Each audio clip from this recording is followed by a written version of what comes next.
Hello, everybody. Join us now for another Brooklyn ball game, brought to you by your favorite Post cereals and their terrific new teammate, Post Sugar Crisp. Yes, sir. Post is back to bring you the Dodgers again as they take on the New York Giants in the second of this three-game series here at Ebbets Field, Brooklyn, USA.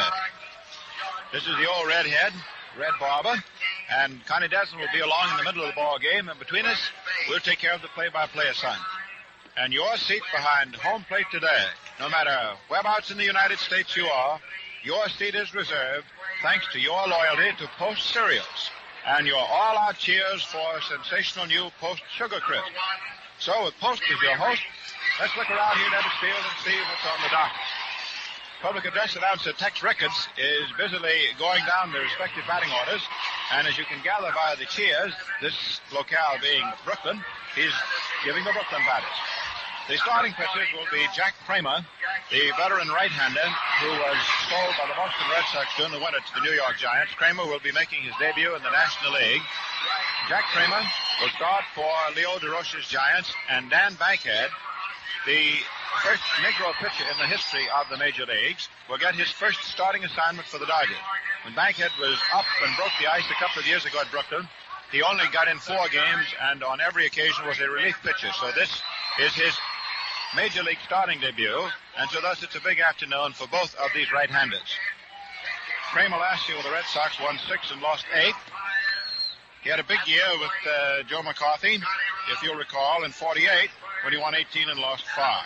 In 44 with the Browns, Kramer won 17 and lost 13. That was the year the Browns went for their only pennant. And in the World Series against the Cardinals, he had a win and was not defeated. Bankhead last year was at Brooklyn's Montreal farm, and he won 20 and lost 6. Each of these pitchers has pitched impressively this spring, and that explains why they are getting the starting assignments. This clear, sunshiny, although it is a cool Saturday afternoon here at Brooklyn. Now for the invading Giants, and it's always a hot time in Brooklyn when the Giants come over. It's always a hot time whenever these two clubs tangle anywhere.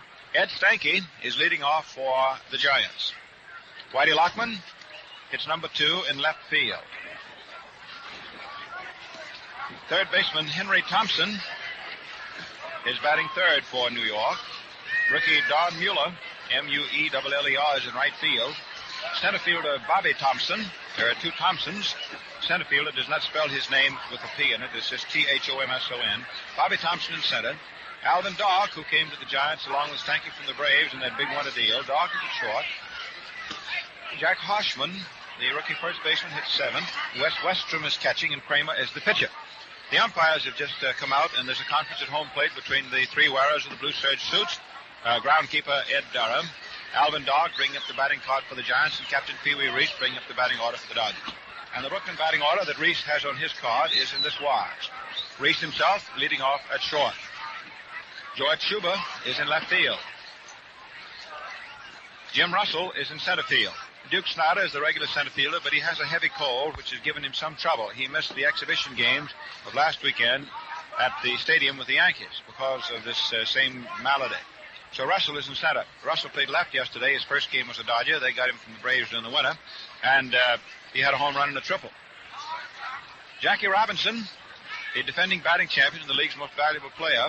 Robinson at second is hitting 4th for the Dodgers. Then comes Carl Ferrello in right field. Hodges, the first baseman, is batting 6th. Rookie Bobby Morgan, who is hitting very well, hits safely in all 3 games. Morgan at third. Roy Campanella, whose grand slam home run in the 3rd inning sunk the Giants beyond hope yesterday. Campanella catching, and Dan Bankhead is the pitcher. The umpires, Douglas Scotty Robb is back at the plate. That's R-O-B-B. Al Barlick and Augie Donatelli will be on the bases. And now Miss Gooding will play and sing the national anthem.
To those of you who are tuned in for your first time to a Brooklyn broadcast, as this is the first Brooklyn regular season broadcast to be on a coast-to-coast hookup, in addition to the station in New York that usually carries the games and has been doing so for 9 years. That is a pregame custom at Ebbets Field, the playing and singing of the national anthem before every single ball game. Not just the first game of the year, or not just at some special holiday. That's how they feel about it here at Ebbets Field. The Dodgers have taken the field. Dan Bankhead, slender, loose-jointed right-hander. Roy Campanella, stocky catcher. That's the battery. Big Gil Hodges at first base. Jackie Robinson at second. Captain Pee Wee Reese at short. And rookie Bob Morgan is at third. Billy Cox, who might have started at third base, except he hurt his back, rejoined the club yesterday and is recovering all right. In left field, George Schuber, who's having his second real chance with the Dodgers. Schuber in left. In center field, Jim Russell, who's turned out to be a very valuable player, came to the Dodgers in that Sam Jethro deal with the Braves. And in right field, it is Carl Ferrello, Reading, Pennsylvania, and they call him the Reading Rifle. Now, Ed Stanky is first up for the Braves. With a crouch, right-hand hitter, Bankhead's first pitch, fastball high inside for ball one. Stanky, this young season for the Giants, has 3 hits out of 12 at-bats. He's stocky, small, bends at the knees, outfield a little toward left. Bankhead pitches low outside for ball two. Stanky is one of the best judges in all baseball of a pitched ball.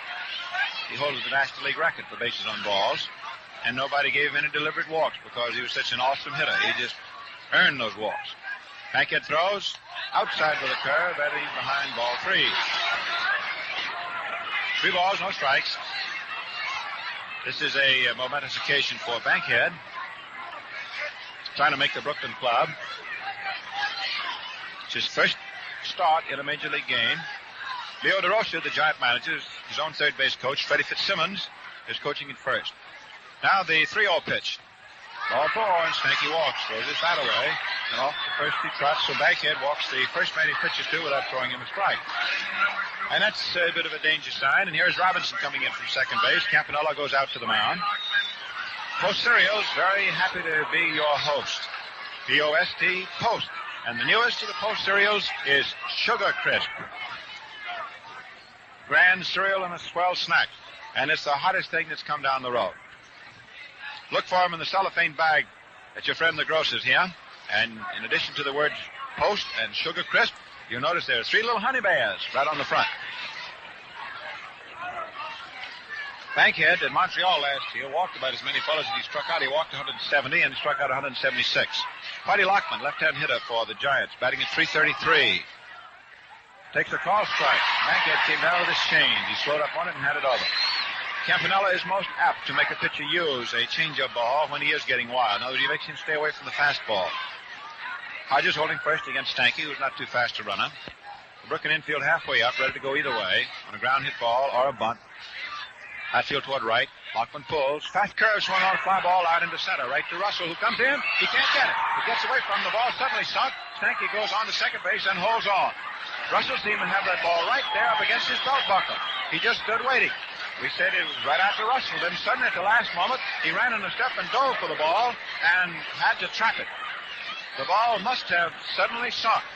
The wind is not blowing in. The wind is blowing out. So it wasn't a question of the wind holding up the ball.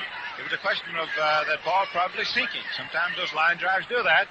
So it is to be scored as a base hit. So there's a break for New York. Break against Bankhead. And let's see now whether the Giants can exploit this opening or just what happens. Yesterday's ball game, the first meeting of these two clubs, the Dodgers hammered the Giants early and often and beat them 8-1. The Giants have lost all 3 of their games this year. The Dodgers, after losing their first game with Philadelphia, won the next 2. So Giants at first and second, and Henry Thompson, the Negro third baseman for the Giants, who broke the ice for the Polo Grounders, left-hand hitter, is up and takes a fastball low inside at the knees. Ball 1. 1 ball, no strikes. Down in the Brooklyn bullpen, a fellow who wears number 13 by deliberate design, Ralph Branca, is warming up. Big towering right-hander warming up with Sam Narron, the Dodgers bullpen catcher. Campanella goes out to the mound again to talk to Bankhead. Dom's in trouble. He put himself in trouble by walking Stanky without throwing a strike. And then something happened to that line drive, and Russell, who is a sure judge of a ball, didn't come up with it. He's standing there waiting, competently. 1-0 pitch. Quick curve in there for a call strike. 1 ball, 1 strike. The Dodger infield has to be ready for the bunt if that's the way Leo wants to play it. Batter Thompson. This is Thompson, Henry Thompson, left-hand hitting third baseman. Hitting at .375, 3 for 8 this year in a crouch. The pitch, he takes a curve high inside for ball 2. 2 balls, 1 strike.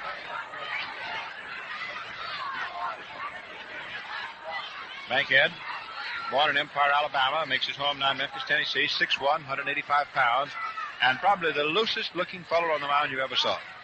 In position, pitches, fastball swung on and foul back, so the Giants have refused to go for the bunt. And the count is now 2-2. 2 balls, 2 strikes. DeRoche coaching at third hollers. All right, Henry. So we have action at Ebbets Field, Brooklyn. And there's always action here. Broadcast is toward right.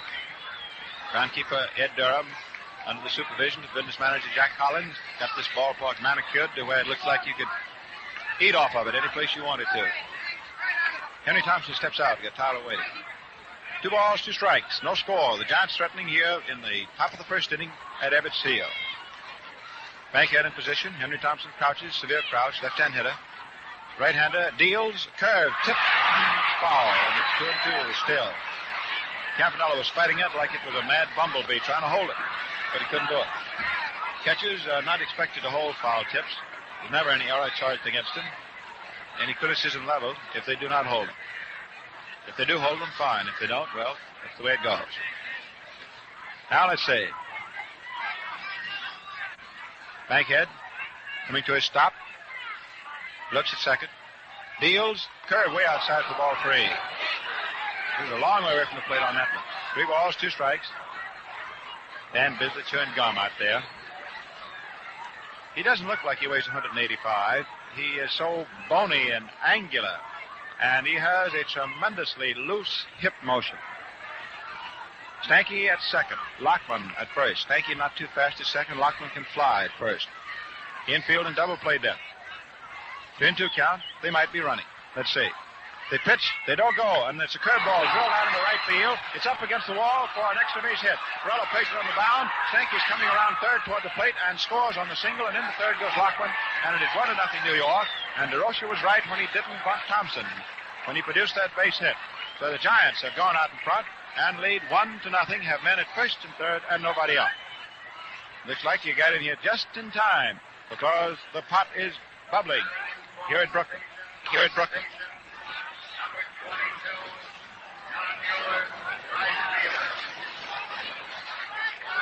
Commissioner A.B. Chandler is just coming in the ballpark now with President Branch Rickey, and they're taking a box down by the Brooklyn dugout.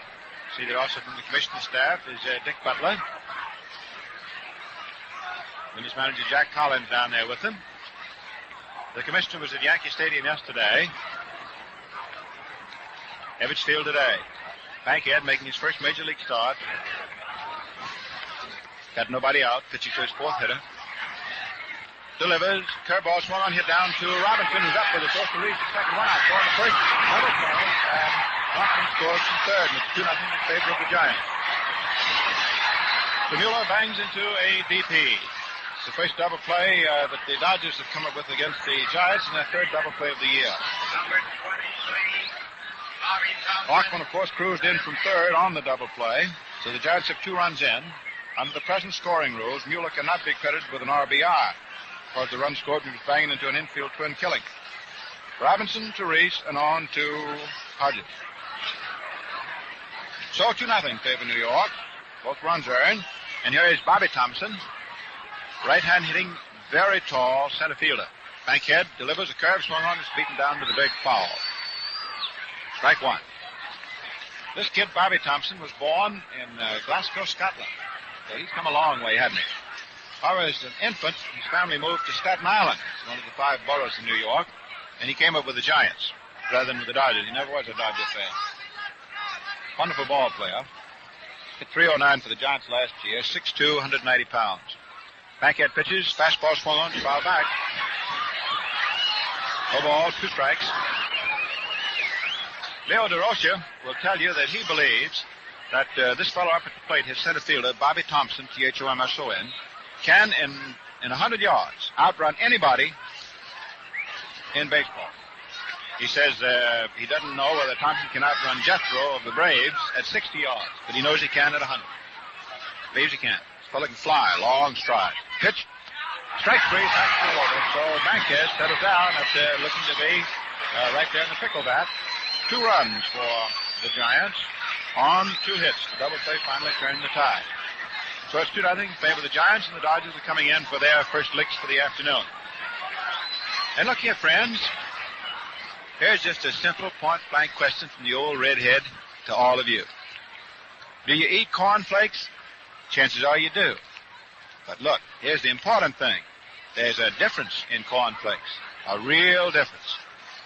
You up and try Post Toasters, and you'll see just what we mean. Yes, sir, there's a difference in cornflakes, and it's post-toasting that makes that difference. Now, once you eat them, you'll agree. Post Toasters are extra crisp, extra delicious, better in every way. Post Toasters are fresher, too. Fresher than ever before. Now so fresh that they taste just toasted. So next time that you stop by Joe the Grocer's, don't ask for cornflakes. Ask for Post Toasters, the better cornflakes. That's guaranteed fresh Post Toasters, one of the famous Post cereals. Try them all, yeah? This is a rather historic broadcast, as we told you at the beginning, and the Post cereal folks are very happy to make it possible, working in cooperation with the Brooklyn Ball Club and the WMGM, which is the station that for 8 years has been doing all the Brooklyn games in New York, because today stations of the Columbia Broadcasting System are joining in, too, with the coverage outside of New York. And so it is coast-to-coast coverage of baseball's most colorful, dynamic team, the Dodgers. And we're glad to have you along. You come with us all the home Saturdays at Brooklyn is at Ebbets Field. And you see on your baseball schedules that the Dodgers are going to be in Brooklyn. And we're going to be with you. You're going to help us be there, too, by the fact that you tell Joe the Grocer that you want Post Toasters, or any of the Post cereals, or the newest, Sugar Crisp. Okay, here we go with Captain Pee Wee Reese and Jack Kramer making his first start in the National League. Comes down with a strike over the plate. Kramer's a trim-looking right-hander. He throws a fastball, throws slow curves, good control.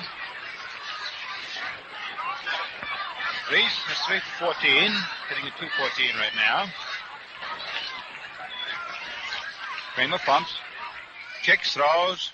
There's a sharp curve over for call strike 2. Kramer. Jack Kramer.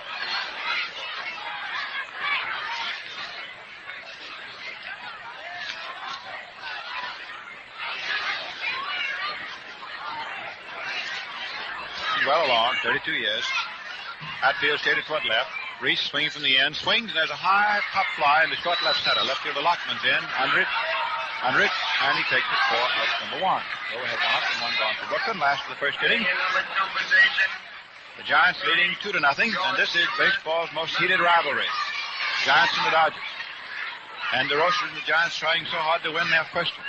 They've been under very heavy criticism for losing their first 3. Especially in the face of that big deal that was made with the Boston Braves in the winter.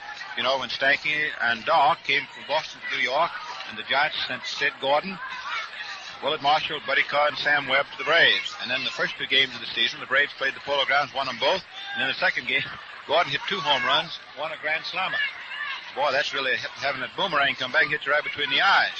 But as Leo said today, it's a long season. George Schuber, left-hand hitter, takes a high outside fastball. Ball 1. Schuber has 1 for 8. He's being given another chance. Outfield around toward right side of the infield is back. It's a bright sun and a bright sky.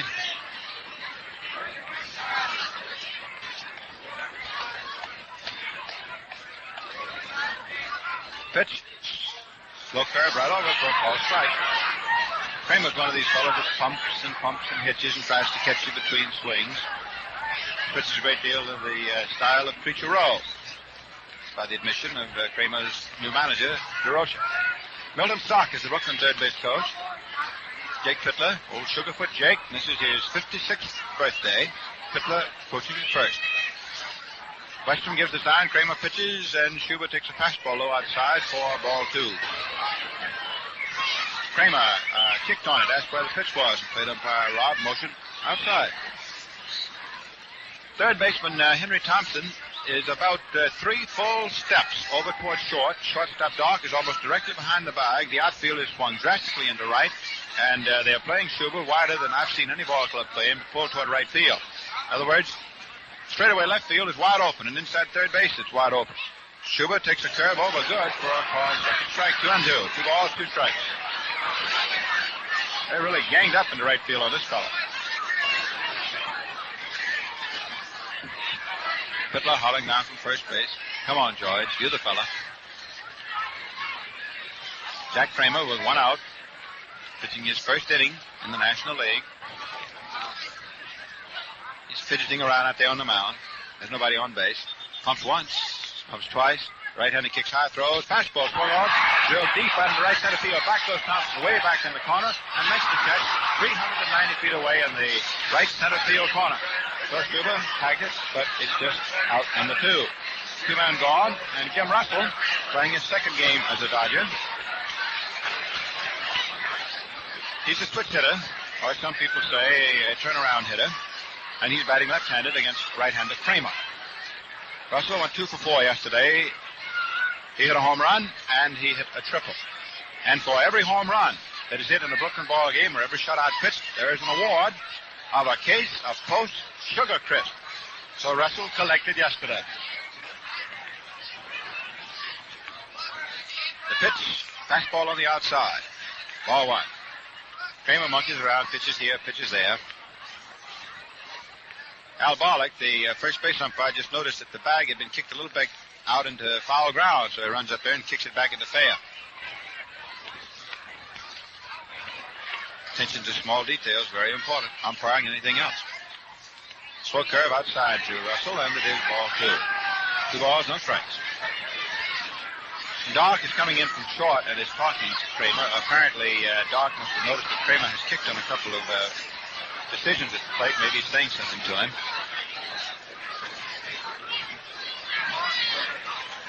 The Giants on top 2-0. They got 2 runs off Dan Bankhead right at the bell. Bankhead began his own difficulties by walking Stanky. That's the first rule in the book for pitchers. Don't walk them, and certainly don't walk that first. 2-0 pitch. Curve outside for ball 3. That's a big, slow rainbow. 3 balls, no strikes. In case you just joined us on this broadcast with the best wishes at Post Cereals, Stanky walked. Went to second base as Lockman's line drive apparently suddenly sank in front of Russell. Russell seemed to have it caught all the way and then dove for it, and too late. Thompson singled off the right field wall to get 1. Mueller hit a double play, and the second run came over. There's a call strike to Russell on the outside. 3-1. Fine crowd here at Ebbets Field, and the Dodgers and Giants will be here tomorrow. Game time tomorrow, 2 o'clock, and business manager Collins told us before today's game there are 14,000 seats of all kinds that will be available on sale at the park tomorrow when the gates are open, around noon. 3-1 pitch, ball 4, and Russell becomes the first Dodger runner with base on balls with 2 out after the first inning. Jackie Robinson, who is hitting so far with 6 hits for 11 at-bats at .544, the defending batting champion, presented by Ford Quick yesterday, with a silver replica of a baseball bat sent by the Louisville Slugger people. The Hillerick Memorial bat, emblematic of winning the batting title last year. He was also voted the league's most valuable player. Robinson, his weight now is 208 pounds. He's in fine shape. Playing him straight away. The wind is blowing to right field. Curve is good on the outside for a call strike. Jack, I think, is a little unhappy about it, but he didn't turn around. For the Giants, the veteran Jack Kramer, making his first National League appearance. He was formerly over there in the American League with the Browns and the Red Sox. Wes Westrom is catching. Jack Hoshman at first. Russell is leading off at that point. 2 out. Stanky at second. Alvin Dock at short. The third baseman is Henry Thompson. Kramer in position. Deals. Curve high. And it is ball one. It was very high. One ball, one strike. In left field for New York, Whitey Lockman. The center fielder is Bobby Thompson. And the right fielder is Don Mueller. Hit the umpires again. It is Doug Scotty Robb back of the plate. Al Bollock is at first base, and Donatelli, rookie National League umpire, this is his second series in the National League, is at second. Kramer coming down to his set position. Delivers. Robinson swings and misses. There was a ball that was sinking. Took a little bit off of it. 1 ball, 2 strikes.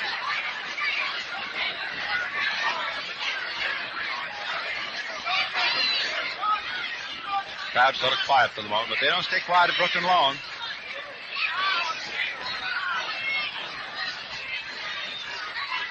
Robinson holding it clubbed down by the end. Strong right-hand hitter. George Sisler has helped him a great deal to become the fine batter that he is. 1-2 pitch. Curve outside. Jack takes it for a ball 2. 2 balls, 2 strikes. Kramer, in no hurry at all. Back of the mound. Putting to the rosin bag.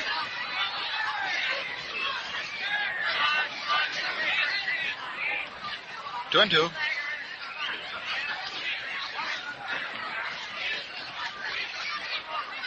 Russell, ready to get up and go. Just as quick as you can say, sugar crisp. Anything happens with 2 out. Pitch. Curve, swung and hit down to second baseman Stanky. Goes up with it. The throw goes over to first. Robinson's out by 2 running steps. Stanky to Hoshman, and that's all for the first inning. There's really nothing to it when you add it up. So at the end of the first inning, 2 runs, they both earned, 2 hits and no errors for the Giants. For the Dodgers, no runs, no hits and no errors. Now let's see what's on that post scoreboard, and then we'll see about identifying the stations. So let's see. In the National League, nothing yet on the Cardinals and the Cubs. Philadelphia playing in Boston. Kurt Simmons will go for the Phillies, and Warren Spahn, top-winning left-hander in the league last year, will go for the Braves. Spahn making his second start. He beat the Giants opening day. Cincinnati's at Pittsburgh, and at the end of the first inning, it is 3-0 in favor of the Pirates. Hepke for Cincinnati and Chesney for Pittsburgh. In the American League, Washington is playing New York at the stadium. Steve Nagy for Washington, and Bob Porterfield starting for the Yankees. Staub is starting for the Boston Red Sox at Philadelphia against Alex Kellner. And that gets you up to date. And now, let's take a 20-second pause for station identification.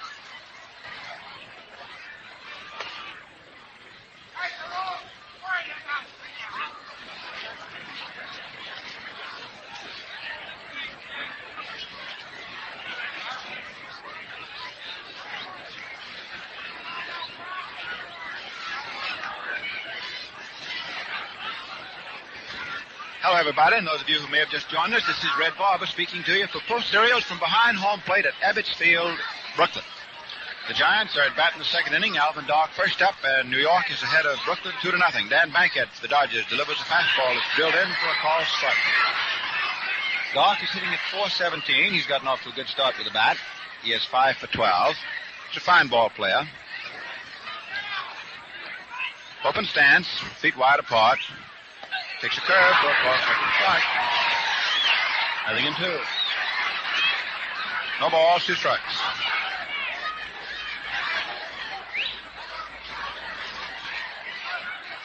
Hatfield. Swing around into left.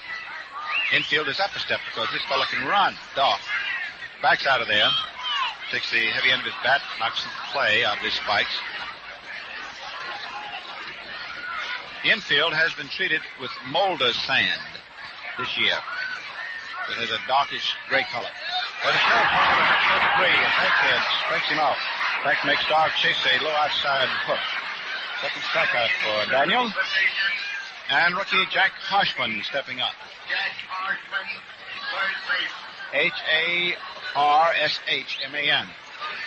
Jack Hoshman. Minneapolis last year hit .270. Boy, indigenous to San Diego, California. 6'2", 180 pounds. 2-0 favor the Giants. Fine, sunny afternoon. Hushman takes a fastball. It's too low. Ball 1.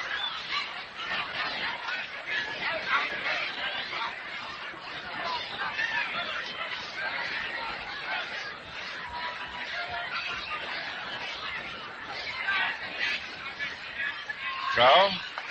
Let a curve go inside the shin. 4-2. We'll keep you posted on the other ball games as they go along.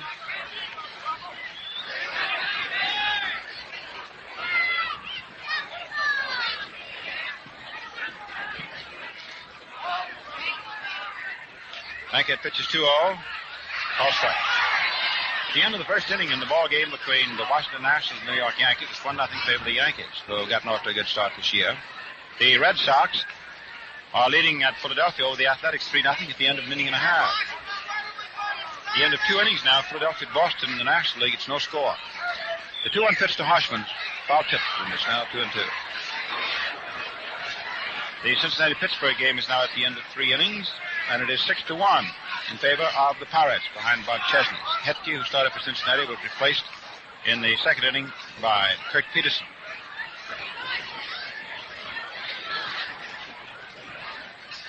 Outfield, round to the right. Hoshman, left-hand hitter, claimed to call. This year he's had 2 hits for 11 at-bats, walked 182. But percentages are not too indicative this early. 2-2 pitch, fastball, foul tip, still 2-2. Bankhead, turn that one loose. 2-2.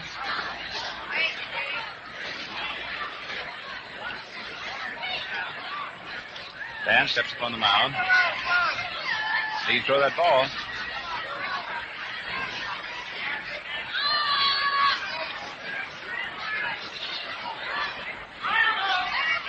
Sets. Delivers. Another foul ball. That's on the screen. 2-2. 2 balls, 2 strikes. Giants 2. Hodges nothing.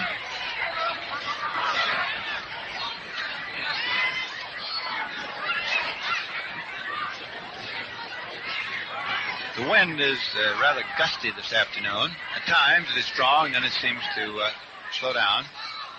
But the prevailing course of the wind is out to right field, which is the short field here at Ebbets Field. Those of you who have never seen the park or heard about it, maybe we'll better describe it for you. The 2-2 pitch to Hoshman, swung on, ground foul outside first. Fitzsimmons stops it with his foot. Still 2-2.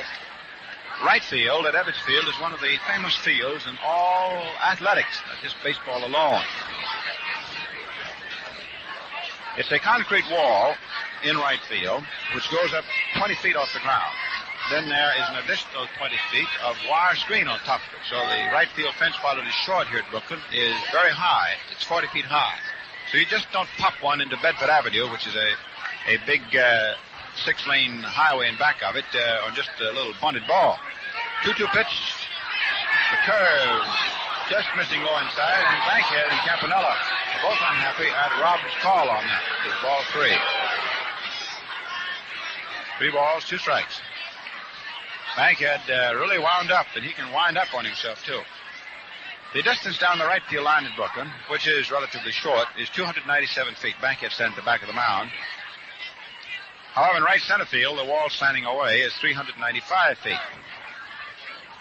Then you have double-deck stands beginning in right center field and going all the way around the rest of the park and coming right back into the right field corner. In other words, it is just right field itself that has the wall, 20 feet of concrete, 20 feet of screen, and the scoreboard is also out there, and the scoreboard is stuck out in front of it, which causes a series of angles. The 3-2 pitch. Strike 3 swinging curveball. He swung off. Well, Bankhead has struck out the first 2 here in the second innings, 3 strikeouts all told. He got off to a shaky start by walking Stanky and then having Lockman's line drive sink in front of Russell when it looked to be a certain catch for an out. Then Thompson hit the right field wall for a single, the wall we were talking about. Mueller banged into a double play. The Giants had 2 runs, which from that time on, Bankhead has gotten 5 outs, pitching to his last 4 men. Wes Westrom, the right-hand hitting catcher for the Giants, been around parts of the last 2 years. Open stance. Takes a curve outside. Ball one. Weston this year has not come up with a base hit, and he's been up officially 6 trips. 2-0. Favor the Giants. Always business when the Giants and the Dodgers are on hand. Throw. Let up ball low inside. Ball 2. Post Serial folks from Battle Creek, Michigan way. Very happy to be sending you this ball game from Brooklyn way. And whenever the Dodgers are home on Saturday, so will come these broadcasts. 2-0 pitch. Curve over. Good. Ball strike. 2 balls, 1 strike. 1-1. Hatfield toward left. Play Western with pull. Bankhead right-handed deals. Fastball low outside. 4-3. 2-0 hard. Fitzsimmons pushing it first. Hollers, hey, West, come on. Get a good ball. Ebbets Field is one of the smallest ballparks in the major leagues. It seats nominally about 32,000. And part of its great charm is its complete and immediate intimacy with the game itself. You're never far away from the players. 3-1 pitch. Curve swung on and fouled on top of the third base stands and out of the park. 3-2. So whenever you are at Brooklyn, you're actually in the ball game, so to speak. You don't have any great chasms and caverns and yawning distances, etc. You can see the players. Hear them. Hear what the coaches say. There's a lot of truth in the statement that has endured through the years. There's never a dull day with the Dodgers, and certainly never at Ebbets Field. Something in the atmosphere around here. If something's going to happen, it'll happen here at Brooklyn. 3-2 pitch. The high fly ball resulting deep out into left center. Russell, the center fielder, is under it, waiting. We've got it. Ball, nothing across for the Giants in the top half of the second inning. At the end of the inning and a half, it remains New York 2 and Brooklyn nothing. Carl Ferrello coming on now to be first up for the Dodgers, last of the second inning, followed by Gil Hodges and then by Bob Morgan. Jake Pittler coaching at first base for the defending National League champions. Milton Stark at third. Ferrello, who's hitting in August and September, had much to do with Brooklyn coming up with a pennant. He was hitting almost 500 there in this stretch, and that's the mark of the ball player that he is. Ferrello hitting now 3 for 13, 231. Outfield back into right. Stanky on orders from DeRocher in the bench moves back deep at second base. Right-hander Kramer pitches a curve. It's a call strike. It's a big slow bender. Broke away from the hand and caught the inside slice. No balls, 1 strike.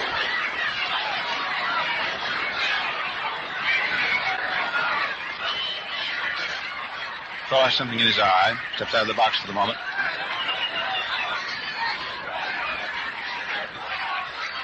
Kramer popping. Veteran right-hander. Kick throws. Let a ball in on the hands. He tried to make that look like the pitch just now when he broke the curve off the hands and over. But Ferrello stayed off of it, and the count goes to 1-1. Kramer uses a lot of slow stuff. Manager Buzz shot into the Dodgers, who doesn't wear a uniform, sitting back there in the dugout. 1-1 pitch, fastball, low outside. Ball 2.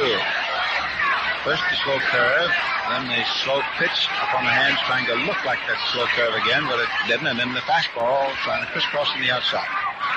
2 balls, 1 strike.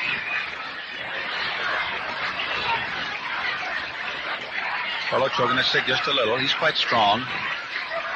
2-1 pitch, fastball outside, 4-3. So Kramer is behind now, 3-1. Ferrello has the orders. He looks at third base coach Milton Stark, who usually is the central man in the Brooklyn wigwag system. Stark, of course, keeps his eyes glued on Boss Schotten. They're in the dugout for the word. In the major league, these fellas just don't go out there and do as they please and take orders.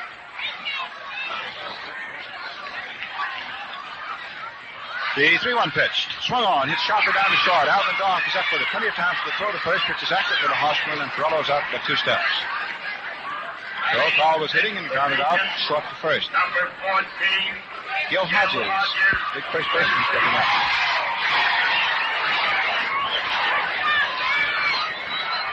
Continue giving you some distances at Ebbets Field. To the straightaway lower center field stand is 393 feet.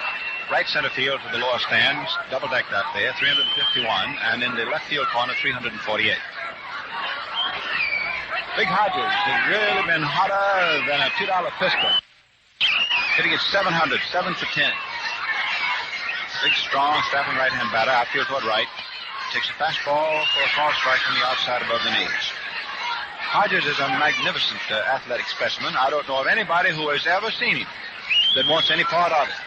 He has the least trouble of any man on the face of the earth. And he's awfully good-natured, which everybody says is just grand. But if you're that strong, you ought to be good-natured. Fastball inside on the short ribs. Saved him up again. 1 ball, 1 strike.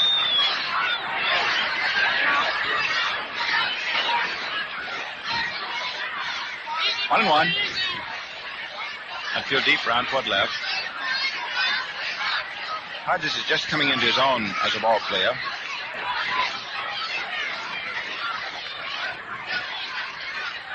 Big, strong guy from Indiana. 1-1 pitch, swung on. There's a high, dog deep out of the left center field.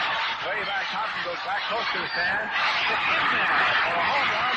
Hodges has hit his second of the season. That's his 8th hit on 11 at bat. And that's the second time that he has tapped the kill for a case of Coast Sugar Crisp. Here he is running his home run home.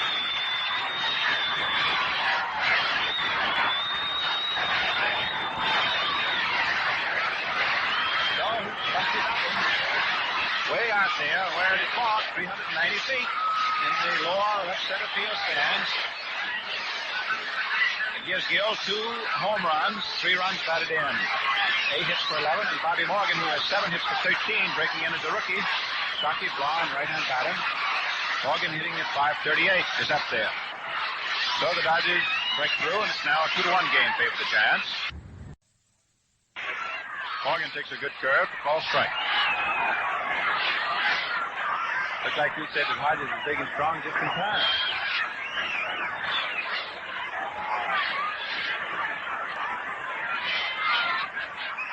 Infield straight away on Bobby Morgan, who was the batting champion, hitting at 337 International League last year, and the league's most valuable player. Takes a fastball high inside, ball 1. Nice Ricky's farm system, pushing up one promising player after another to the Dodgers. And the great baseball dynasty being built for Brooklyn.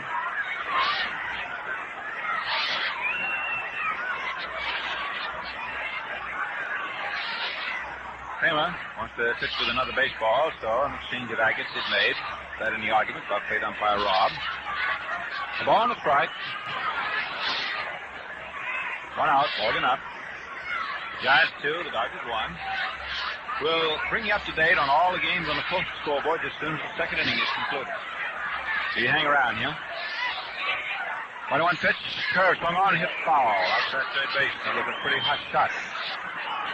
Ball is hit down toward the Giant bullpen, which is in the left field corner.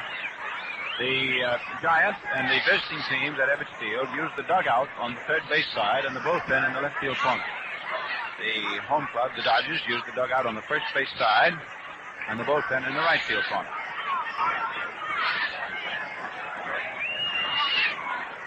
Morgan in the crouch. Ball in the strike to the count.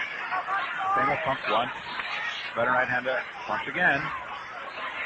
Kick high and throws, and Morgan fouls it back. Still 1-2.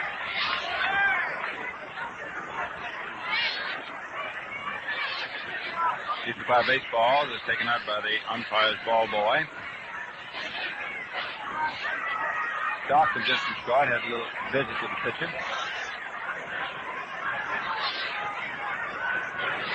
Body on. Gil Hodges just thumped one.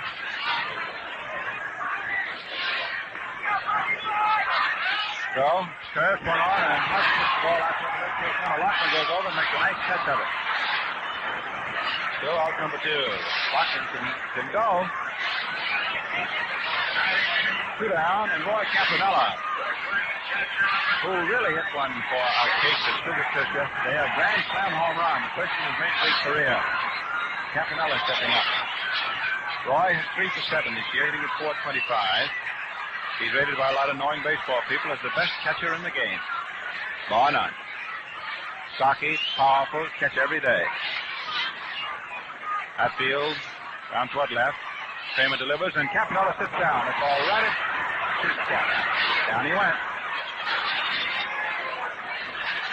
There's a fastball. The ball players say that would have been stuck in his ear if he hadn't ducked. It's a rough game, this baseball.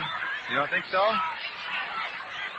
In fact, as anybody who's connected with baseball winces when you say that it's a game. Players, their wives, club executives.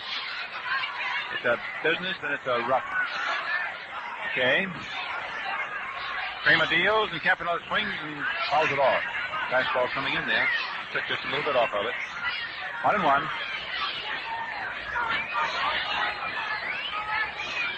Fine crowd on hand, headed by Commissioner Chandler, who's sitting down in the field box. Branch Rickey, the president of the Dodgers.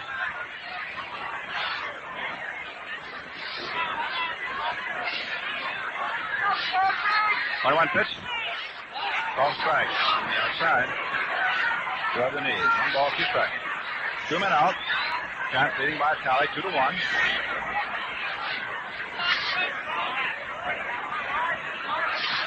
Your host is Toast Cereal. Yes, ma'am.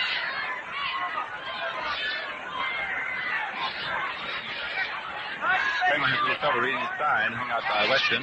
Has scored again.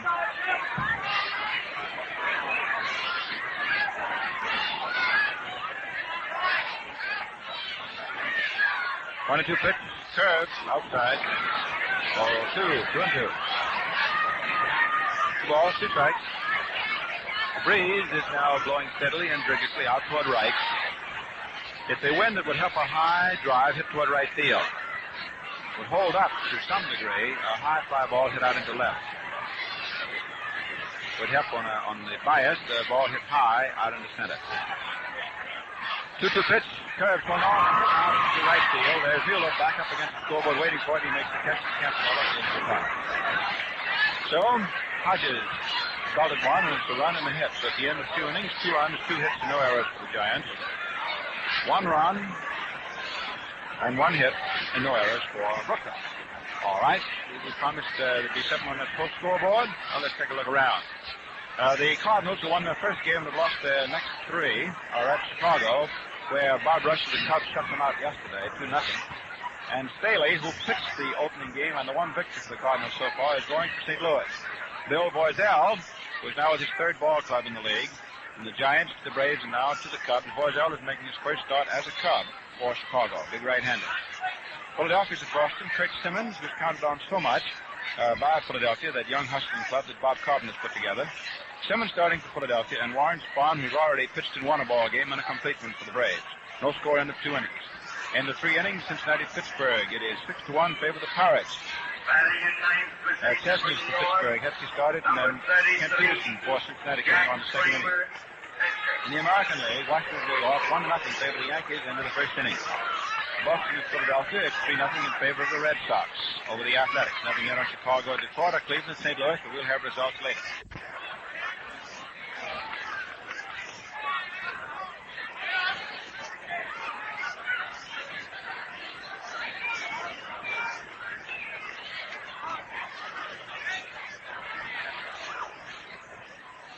Now we're moving to the 3rd inning, and pitcher Jack Kramer is the first Giant hitter. Outfield, back into right. The wind has shifted and is blowing toward the right field corner now. Kramer, right-hand hitter, bank-end pitcher to curve over first strike.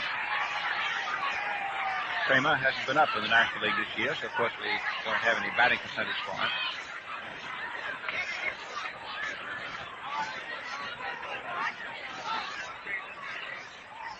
Curve high inside, under the hands, ball 1. 1-1.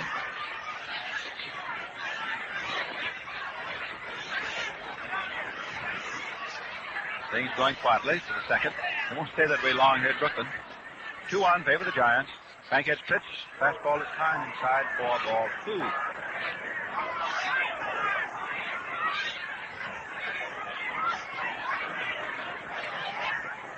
So Campanella down on his punches, giving the sign.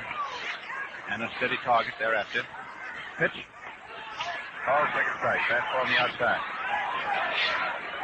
Now Kramer steps out of there and starts arguing with Rob a little bit.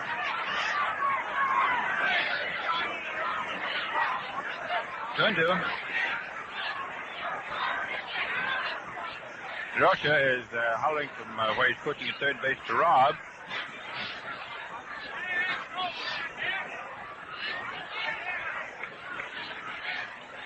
Bankhead pumping.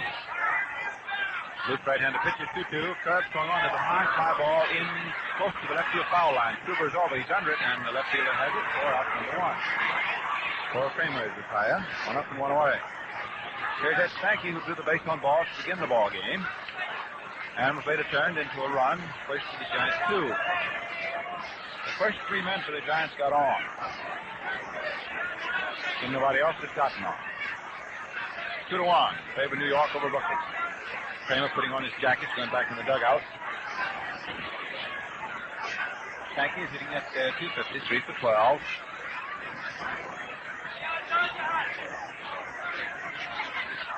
Bankhead deals. Fastball high inside, ball 1. And he hasn't thrown a strike to Stanky today. He walked him on 4 straight pitches. Again matters this afternoon.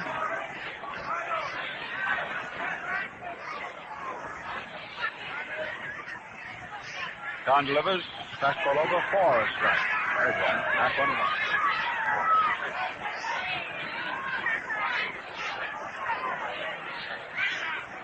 Ball and a strike. 1 out. Curveball over for a 4 strike.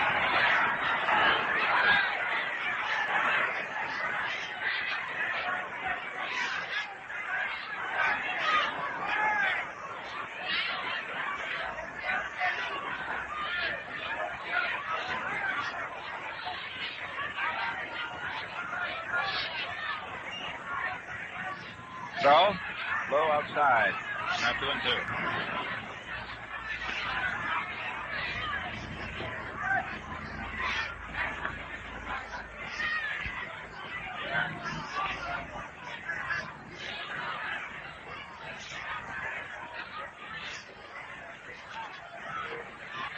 Pitch is a curve swung on, hit down to the third base and foul.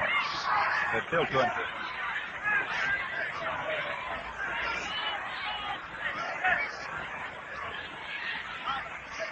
2 balls, 2 strikes. In the 4th inning in the Philadelphia-Boston game of the National League, the Phillies came up with a run off Warren Spahn, and they're leading 1-0. The Braves are bat in the last half of the 4th inning. The Cardinals just opened up, getting 2 runs off Boiselle and getting him out of the ball game at Chicago. Go ahead, 2-0. Bankhead pitches 2-2 to Stanky. And the curve just pushes in the outside. And now the Brooklyn battery is complaining. 3 balls, 2 strikes. Boiselle started for the Cubs. The Cardinals got him out of there, and Johnny Vandermeer, who during the winter went from the Reds to the Cubs, took over. So the Cubs are batting the last of the 1st inning, and the Cardinals are ahead 2-0. The Giants are leading the Dodgers here at Ebbets Field, 2-1. Stanky's the hitter. 1 out, nobody on.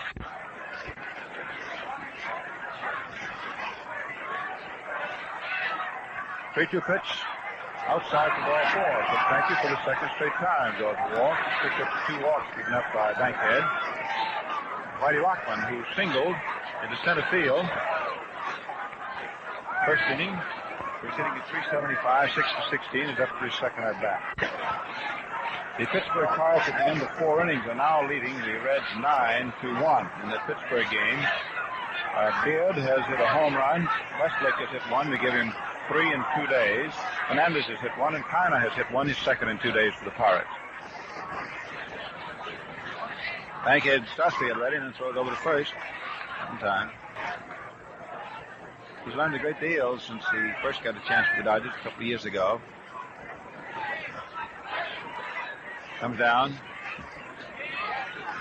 Stops and throws. The curve swung on. There's a high fly ball in deep center field. Russell goes back, sets, makes the catch. Stanky is starting for second base, and here's the throw coming into Robinson, and Stanky is safe. He makes it. Russell's throw into Robinson, the second baseman, was just on the shortstop side of second. Jack had to go out to the ball and then try and dive back in, and Stanky surprised him and tagged up at first and went into second base. The ball was hit right back up against the center field wall, near the 90 feet away. Well, that's Stanky, I guess, figuring that his old teammate Russell doesn't have that much on. They were both from the Boston Club together last year, the year before. Now Russell looking in the ground. Yes, he wondered, well, how did Stanky, who's not so fast, get that jump and beat me? He did it. So, 2 out. Stanky's in scoring position, as they say in baseball, at second base. And Henry Thompson, left-hand hitting third baseman, who singled and got in the Giants' first run. The first inning is up. He's 4 for 9 this year, hitting .444.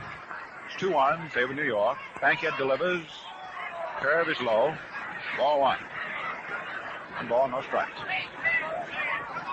Stanky at second. Being careful not to get off too far.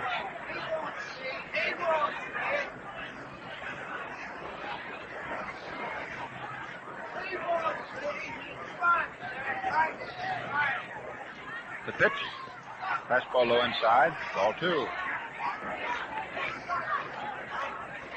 Bankhead asked for another apple. Exchange is made. The Post cereal people, and the newest of the Post cereals is Sugar Crisp, and it's going like wildfire. Very happy to bring you this first regular season Brooklyn baseball game, not only in New York, but on coast-to-coast hookup all over the country. Glad to have you. Ever said to the Dodgers at home? Be the same. 2-0 pitch. Curveball too high. Ball 3. 3-0.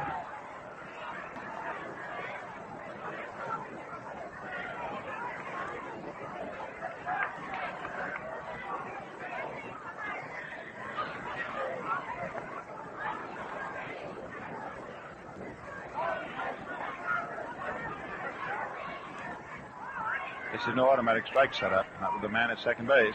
3-0 pitch. Over for a call strike. Thompson is taking. 3-1.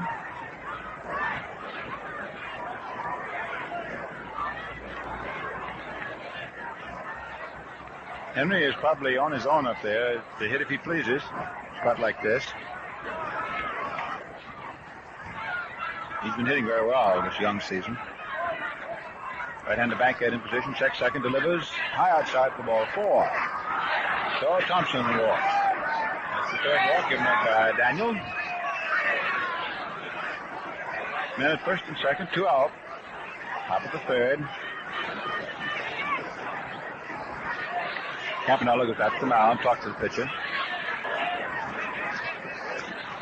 Sam Narron, the bullpen catcher for the Dodgers, gets up down the right field corner.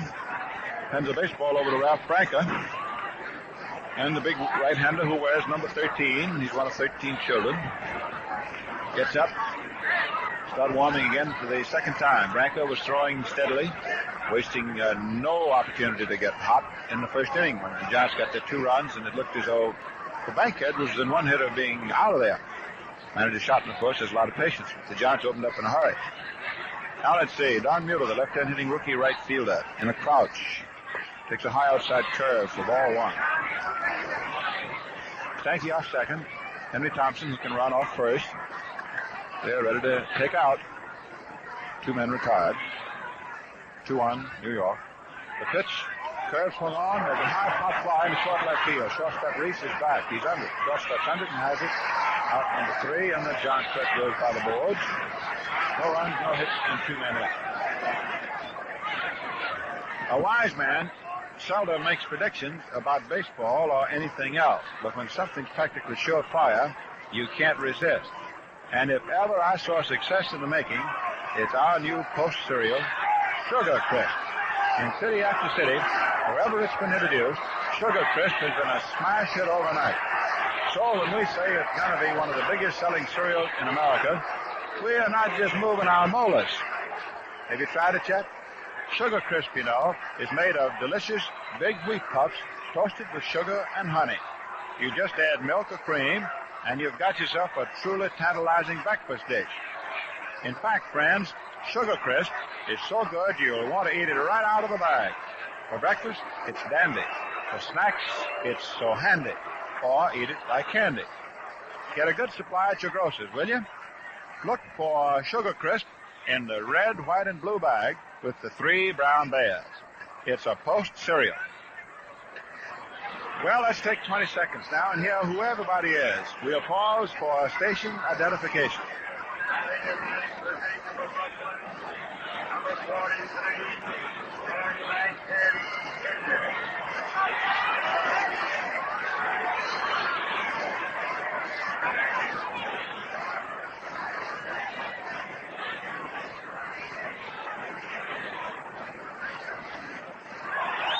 Red Barber again from Ebbets Field, Brooklyn, where anything can and probably will happen. We're moving into the last half of the third inning. It is 2-1 in favor of the Giants. Just now, DeRocha rather loudly hollered for plate umpire Rod and put up quite a squawk. A lot of talk, but much ado about nothing. And here is Bankhead, the Brooklyn pitcher, up for his first at bat, and he's a good hitting pitcher. Swings and has a line drive over short out of the left field, and it's in there against the wall for a base hit. Bankhead is running to the second base. It's going to be at least a double. Again. Boy, he really took the toenails off that one. Bingo, big line drive. Bankhead, in his first major league at bat when he came in with the Dodgers a couple of years ago, hit a home run. So he lines a double off the left field wall and puts for himself the tying run at second base. That's the second Brooklyn hit. Time is called while a sweater is taken out to Bankhead. It's a chilsome afternoon, even though the sun is out, and it's very pleasant sitting in the sun.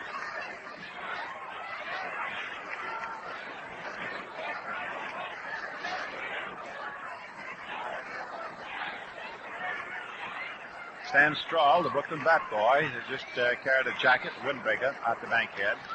The Dodgers are wearing their home whites, and the Giants are wearing their road grays trimmed in black and orange. Westrum is down, giving the sign. Pee Wee Reese, who flied out to left field, his first at bat. Hitting 200 so far, 3 for 15. His batting percentages we give you are right up to the time the batter is there at the box.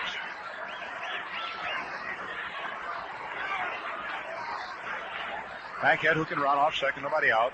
Kramer pitches a curve low outside, ball one. Speaking about our batting percentages, we're very happy on our broadcast to have with us a very competent young statistician, Bob Posadi, been with us for the last 3 years now. We're all bad on to give you the best broadcast we can. We got a fellow we want you to meet in the fourth inning, too, that you're going to like. A fellow named Connie Desmond. He and I have only been together 8 years. We're almost on speaking terms.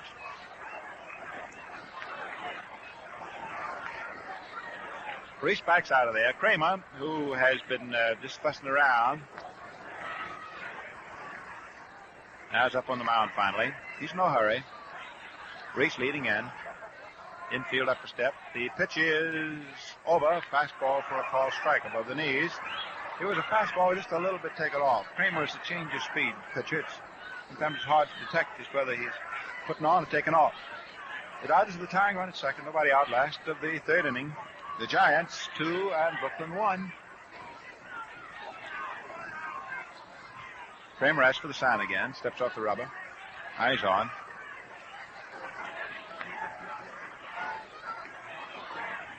Right-hander sets, pitches, a curve on the outside corner for a call, second strike. And Reese walks out of there. 1 ball, 2 strikes. If you're going in for first for popularity, don't take up the profession of umpiring. Anytime you call a player that's anyways a tall on the borderline, so sure as you call it, you're going to have 50% of the fellas in these monkey suits out here unhappy. 1 ball, 2 strikes. Wind blowing out to right field. Reese is a left field hitter as a rule.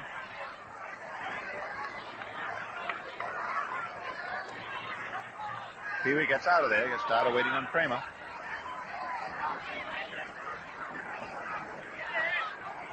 Veteran right-hander comes down, stops, delivers, curve outside for ball 2. 2-2.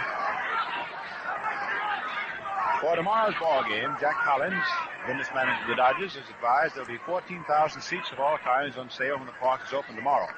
Don Newcomb is to be the starting pitcher for the Brooklyn Dodgers. Big giant right-hander. While for DeRocher, it might be Marty Kennedy, or it might be Sheldon Jones. Leo said there's a possibility it might even be Hartung, one of the three, probably one of the first two. 2-2 pitch to Reese. Swung on. There's a ground ball down the short. Bankhead's going over third. Dark throws to third base, and Bankhead is out. Dark to Henry Thompson, and Reese holds it first. So that was a nice play. Shortstop Dark over to Thompson. Bankhead figured he could get over there. He runs pretty fast. But as a general rule, when you're in a spot like that, you don't try and go over if that ball's hit ahead of you with less than 2 out. In other words, you stay up there. If there's any question about it, you stay at second base. Make the play go to first. So what has happened is the Dodgers have accumulated 1 out, and their potential tying run is moved from second all the way back to first base. Reese is on at first. Scored as a fielder's choice. Bankhead is out at third. There was no force on that play at all. He wasn't forced to go over. The shortstop to the third baseman. And Augie Donatelli, the umpire, was right on top of that play at third, too. He had it.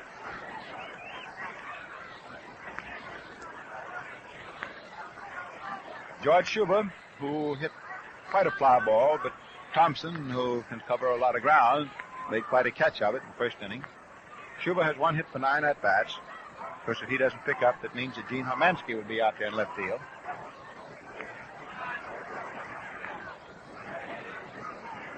Rob takes a new ball, rubbing it up.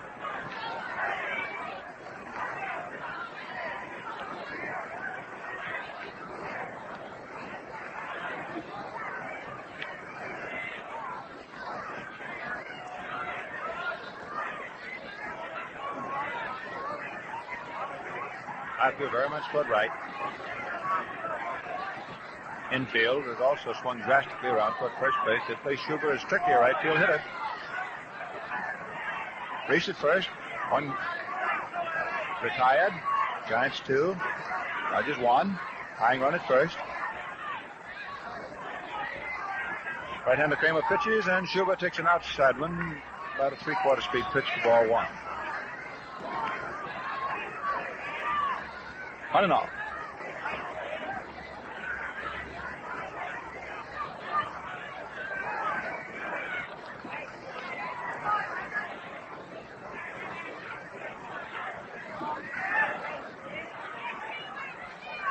Schuber in a crouch.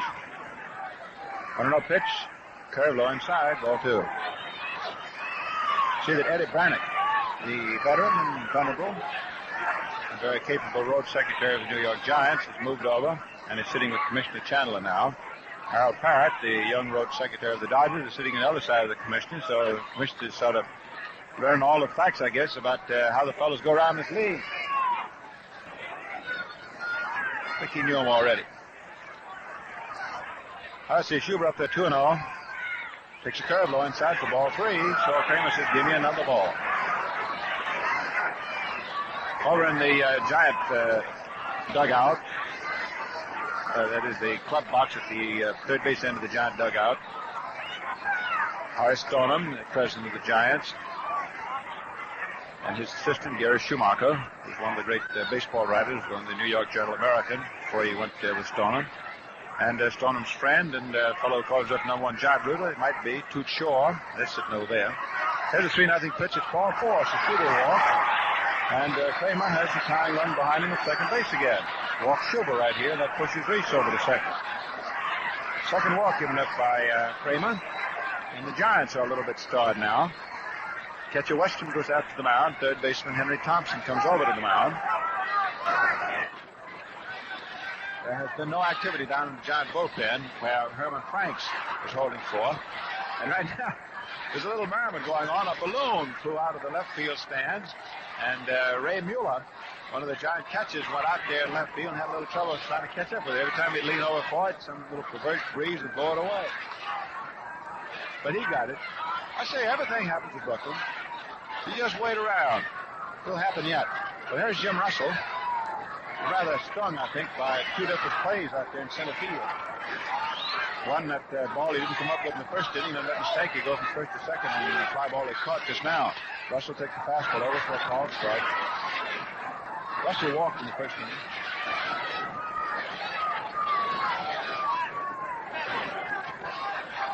I threw around toward right.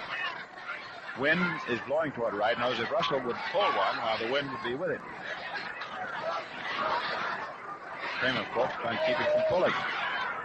Infield is up a step or so. Reese at second, Schubert first, so both can run. Kramer deals, fastball high outside, all one. You put the fellow away from him, you take away to a degree his ability to pull by making him to the other field. Giants leading 2-1.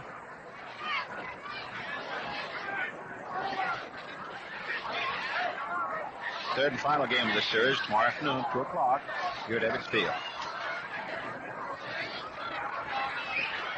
Russell gets out of there. Big rattle at a home between every one of Kramer's pitches. Now here's Stanky coming in from second base to the mound. He's got a visit with Kramer.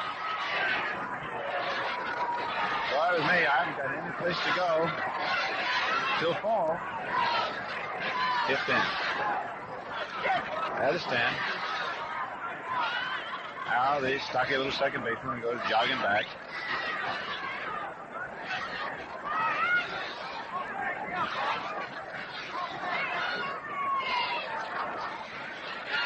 His father-in-law is the Brooklyn third base coach, making stop. 1-1 pitch. Curve swung on, hit right down to Stanky. Who's up with it over to second to Goff. One out, two on first base. Double play. That's all. Russell is not having the day-to-day he did yesterday. So that closes up matters in the last half of the third inning. The double play is Stanky to Dog and over to Hoshman at first base. No runs, one hit. So Bankhead didn't help himself when he ran over to third base when Reese hit that half-speed ground ball to short. Well, folks, Post Cereals, very happy to bring you the ball games.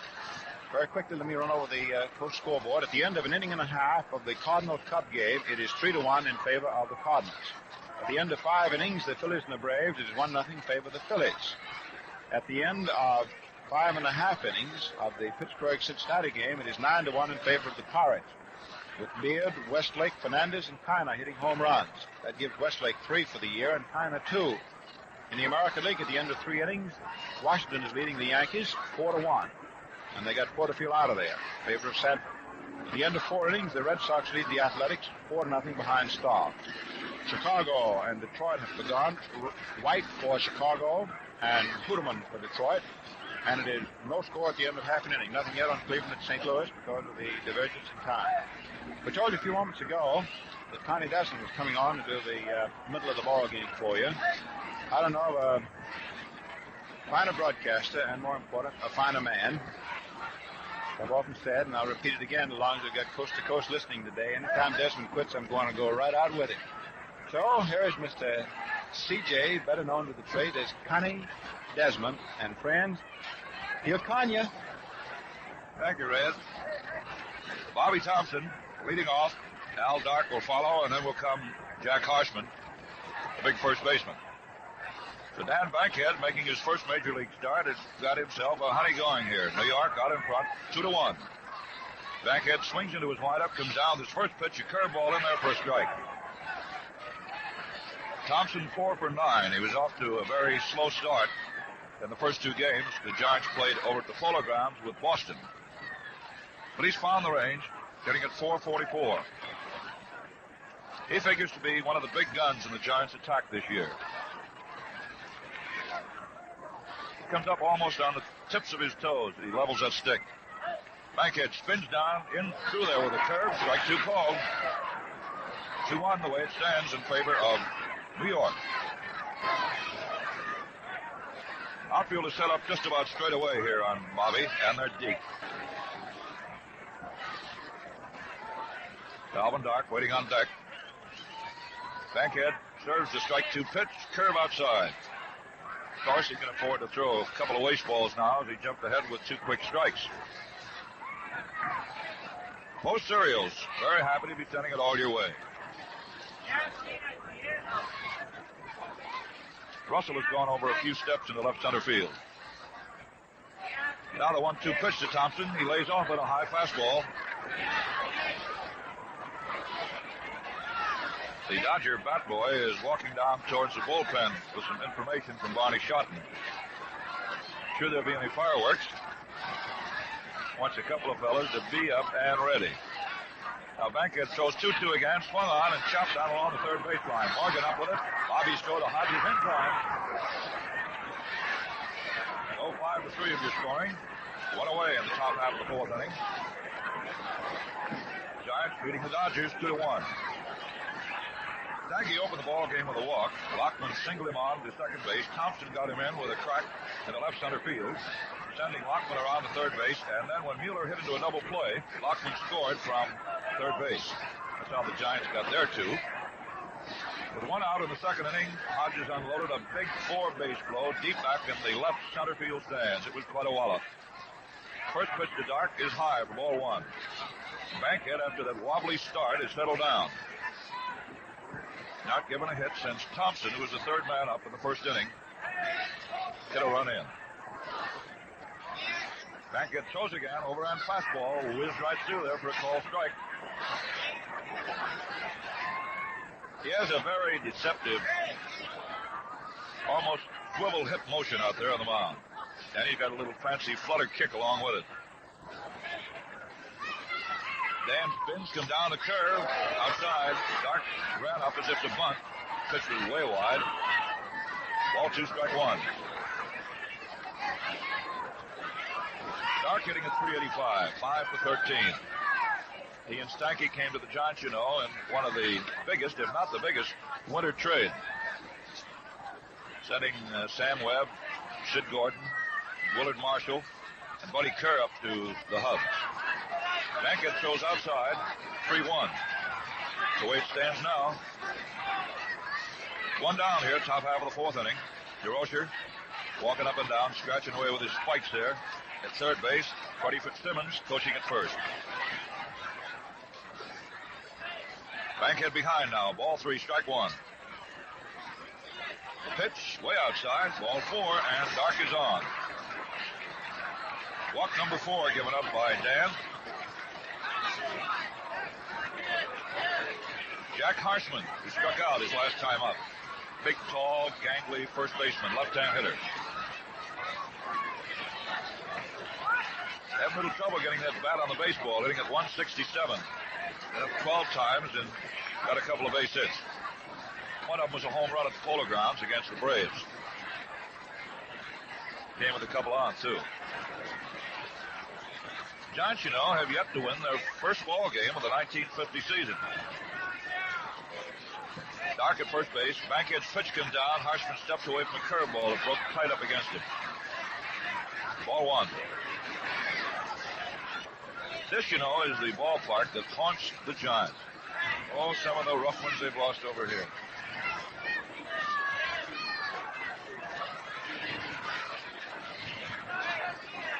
Bankhead throws again. Fastball swung on and lifted high out towards right field. Perillo goes back as the wind carries it a bit. Now he waits at the base of the wall, makes the grab, and back to first base comes Dark. That breeze that is blowing out not too strongly towards right field got a hold of that. Perillo was standing in front of the scoreboard about 5 or 6 steps, and then had to quickly go back about 5, right up at the base of the concrete right field fence to haul it in. 2 out. Brings up the big burly catcher of New York, Wes Westrom.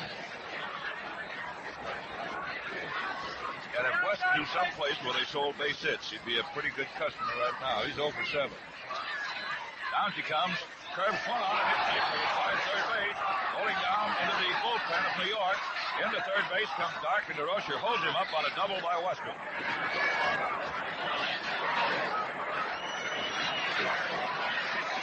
Well, the only fight spot for Bankhead right now is the fact that he is going to pitch to Kramer, the pitcher.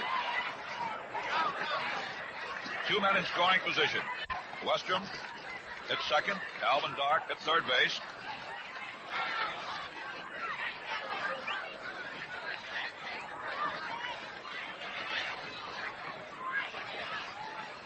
Kramer coming up, swinging a couple of sticks. He used to be a good hitting pitcher. This is the same Jack Kramer as with the St. Louis Browns and the Boston Red Sox. He had a great year in 48, won 18 and lost 5. Then in 44, he helped pitch the St. Louis Browns to their first pennant in the World Series, and he won a World Series game, too. Dodger infield laying back, of course. 2 away, they're going for the big out here. New York out in front, 2-1. Bankhead into his full swinging windup. Pumps, comes down the curveball that is low under the knees, ball 1. First base open. Eddie Stanky's out on deck with a windbreaker on. It's rather chilly in the shadows here at Ebbets Field. Ralph Frank is up throwing down on the bullpen for Brooklyn. Bankhead lines, comes in again with a curveball over for a strike, and it's 1-1. Bright, sunshiny day here in Brooklyn, USA. A few angels up above.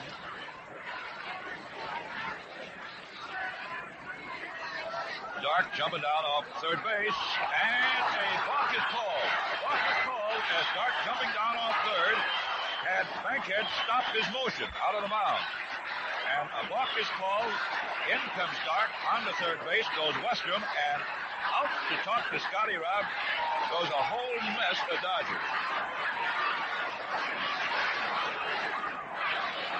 Clyde Sukforth is up appealing the Dodger case. The jury wasn't out long on that one, I'll tell you that. Dark came jumping down off third base. Bankhead, who had started his motion, stopped. The balk was called. In from third base to score comes Dark. And Westrom moved up a notch. So the score is now 3-1 in favor of New York. The thing that makes it aggravating for the Dodgers, not only the balk, but they're in a pretty good spot to get out of the inning with Kramer, the pitcher, up there. Bankhead winds. Down comes another one swung on, and there's a fly ball hit deep back in the left field. Schuber goes way back, but the ball is up in there for a home run. And Kramer hits one in the left field seats. That gets 2 more runs over. Well, how about that, huh?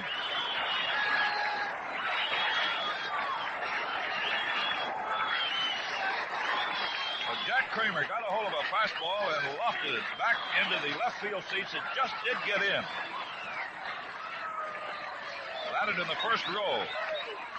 Kramer receives congratulations all the way around. 5-1 in favor of New York.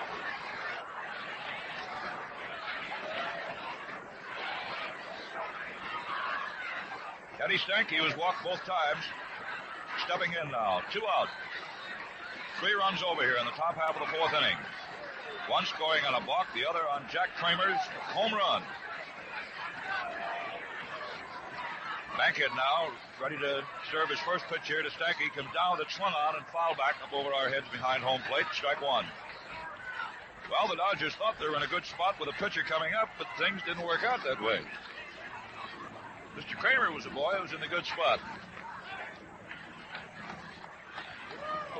Big DC-6 flying over into LaGuardia.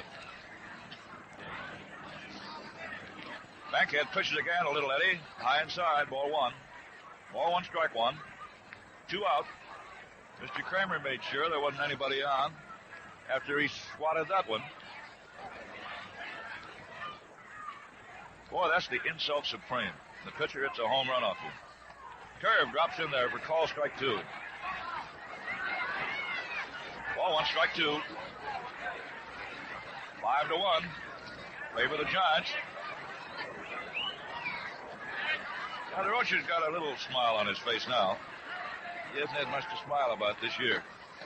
Bankhead's next one, a curve that is low. Ball 2.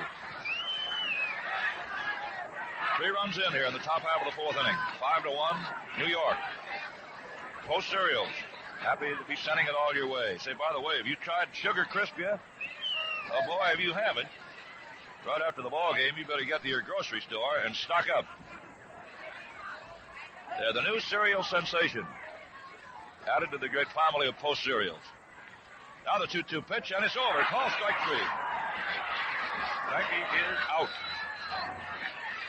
3 runs on 2 hits. Nobody left. Well, here it is, fans, hot off the press. The new 1950 Dodger Yearbook, complete with page after page of up-to-the-minute information of your favorite ball club. The Dodgers come alive for you in this book, in stories and in pictures. They are colorful write-ups of all the players, 48 pages of vital statistics, and Post Cereals is arranged to put it in your hands right now when the season's just getting underway. Now, here's all you do. Take the top of any regular-sized Post cereal package or the front panel of a Sugar Crisp bag and send it with a quarter to Dodger Yearbook, Box 79, Brooklyn 1, New York. That's easy, isn't it? And this is the same book that sells for 50 cents at Ebbets Field. So get in on a grand bargain offer. Send 25 cents and a box top from any regular-sized Post cereal package or the front panel of a Sugar Crisp bag to Dodger Yearbook, Box 79, Brooklyn 1, New York. And make sure your name and address is included, won't you? And you'll get your copy of this great Dodger Yearbook, Toronto.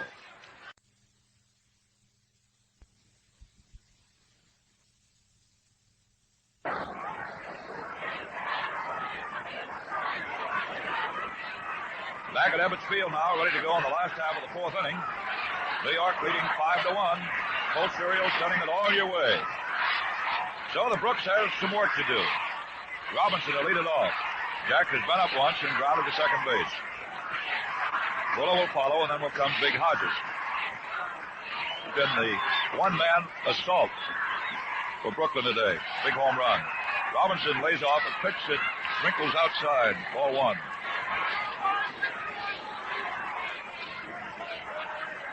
Bobby Thompson out in center field is shaded over towards right center on Robinson. Lockman is straight away out in left, and Don Mueller, the right fielder, is playing over in front of the scoreboard. Sort of fanned out. Kramer throws again low outside. Ball 2. New York 5, Brooklyn 1. We have 2 very slow pitchers working. Ball game in the last half of the 4th inning, and it's an hour and a half old. Kramer kicks him down, another one on the outside edge for a call strike. 2-1. Branca continues to throw down in the bullpen. The Dodgers get down deep enough, they may hit for Bankhead, or maybe this will be all for Dan. We'll have to wait and see. That's Schotten's job, not mine. Now the 2-1 pitch, swung on and bounced slowly down towards short. Third baseman Thompson is over, up with it and goes to first for the out. I don't think Dart could have made the play. Henry Thompson hustled over, cutting in front of the short fielder, scooped it up, and threw him out. 5-3 of your scoring. One away now as Carl Perillo steps in. Shortstop Dart threw him out. Carl led off the second inning.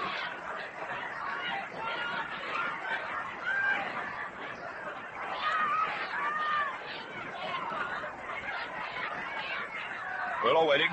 First pitch, a let-up one, swung on and hit down into the hole between second and third. There's a long show by Dart in time. A bang-banger over at first base. So Perillo is out on a fine play by Blackie Dart. Al had to go into the hole, and that's the toughest play for a shortstop to make. Over to the right, scoop up the ball deep, then turn and make the throw accurately and in time. And Perillo, one of the fastest men on the squad. So you can see that Mr. Dart not only had a tough play, but he made it. 2 down.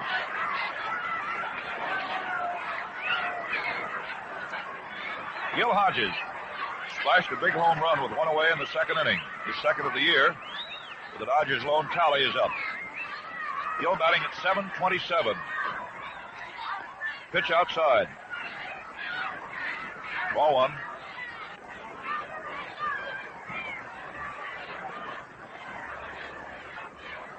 Two down here. Last of the fourth inning. 5-1 New York.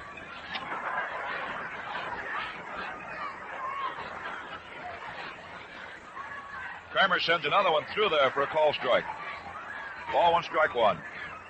The picket line of the Giants are deep and around into left.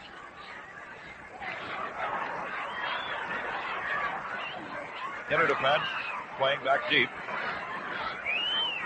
Got a fellow up there. Gil Hodges can really overpower that baseball.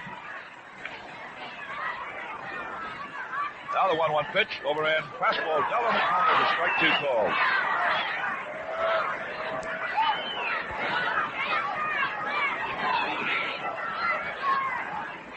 The way Kramer's pitching today, it's hard to believe that the Red Sox, who need pitching very badly, would cut him loose.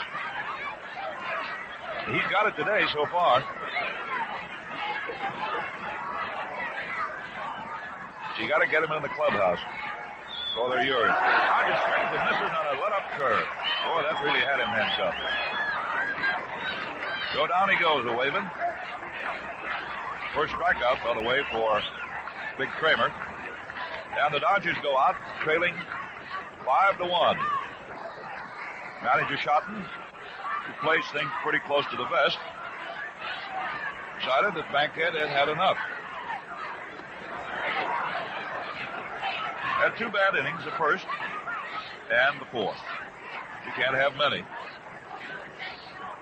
While he was in there, he walked 4, struck out 3, gave up 5 runs and but 4 hits.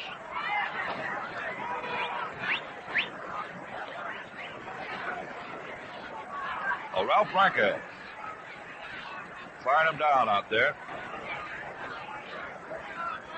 Big Ralph was in 34 ball games last year, won 13 and lost 5.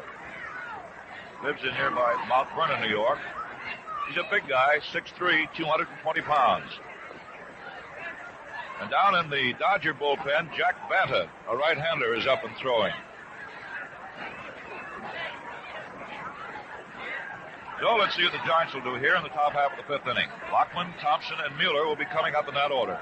5-1 New York.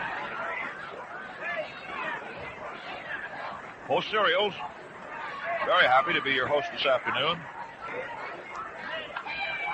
Pitch swung on is a high pop fly ball that Reese is calling for down near third and takes it to the out. Well, Lockman is retired by Blanca, who comes out here in the 5th inning on 1 pitch. Bobby Morgan, the third baseman, could have made the play too, but Reese, the shortstop, was angling over and had a better shot at it. So the Dodger captain went in for the catch. One away, top of the 5th. And Henry Thompson, with a perfect afternoon, a single and a walk is up. Hitting at .444. 4 for 9. Left-hand hitter steps away from the fastball inside. Blanca was troubled with a bad arm down at Vero Beach, the Dodgers' spring training quarters.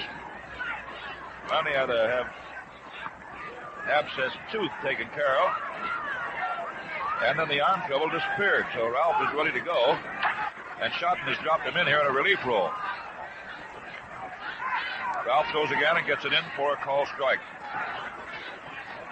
Now the 1-1 pitch, a let-up curve, too high. Ball 2.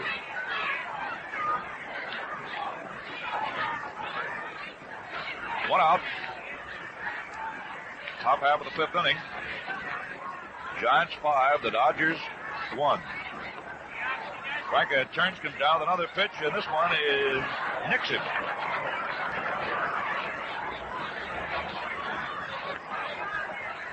I'll make that officially ball 4.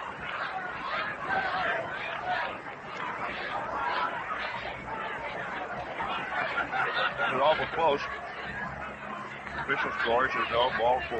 No hit batsman. So if you're scoring, put a W down next to Thompson's name. Up there now is Don Mueller, the right fielder. Dodgers infield in double play depth.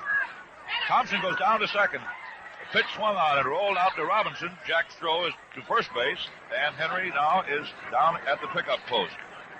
That was a hit-and-run play, and all Jack could do was make his play to first base because Thompson was off as Branca came down with his pitch. Mueller also hit it rather slowly out toward second base. There was no chance for a double play. Bobby Thompson, who took call strike 3 in the first inning and grounded out to Morgan his last time up third. Two out. Top half of inning 5. Score 5-1. Favor of New York. First pitch to Thompson, swung on and dribbled slowly down along the third baseline. Morgan's got to come fast. Picks it up, throws the first, not in time. A squibber down along the third baseline. Franca came off the mound. He could not feel the ball as it trickled by him. Morgan had to come all the way. Made a bare hand pickup and an underhand throw over to Hodges, but not in time. And Thompson, who can fly, they nicknamed him the Flying Scot, you know, outlegged it for a base knock. On to third base comes Henry Thompson. So Franca's in trouble right now with a good hitter coming up, Blackie Dark. Now struck out his first time and walked the last. Banta continues to throw down there to Sam Nairn's big mitt. The Dodger bullpen along the right field line. Dark, right-hand hitter, runners on at first and third. 2 out here. Dark plays off a high fastball, ball 1.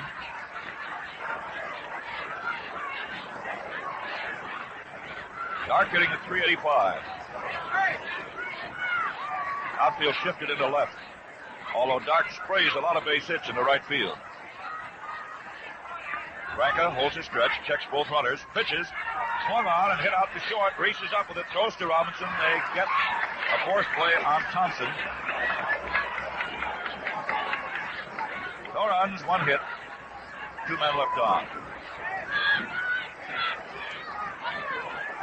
Well, friends, you may ask, is there any difference in cornflakes? Oh, man, there's a world of difference.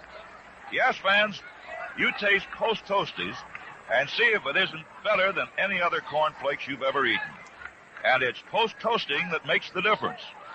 You'll say Post Toasties are the freshest, the crispiest, most delicious cornflakes you ever put on the breakfast table. So the next time you're at your grocer's, don't ask for cornflakes. Ask for Post Toasties, the better cornflakes. They're eating proof that it's Post for flavor, Post for freshness, and Post for the most of everything good in cereals.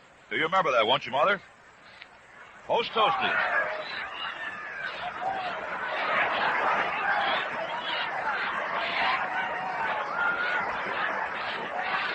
You can probably hear a little stirring around Ebbets Field.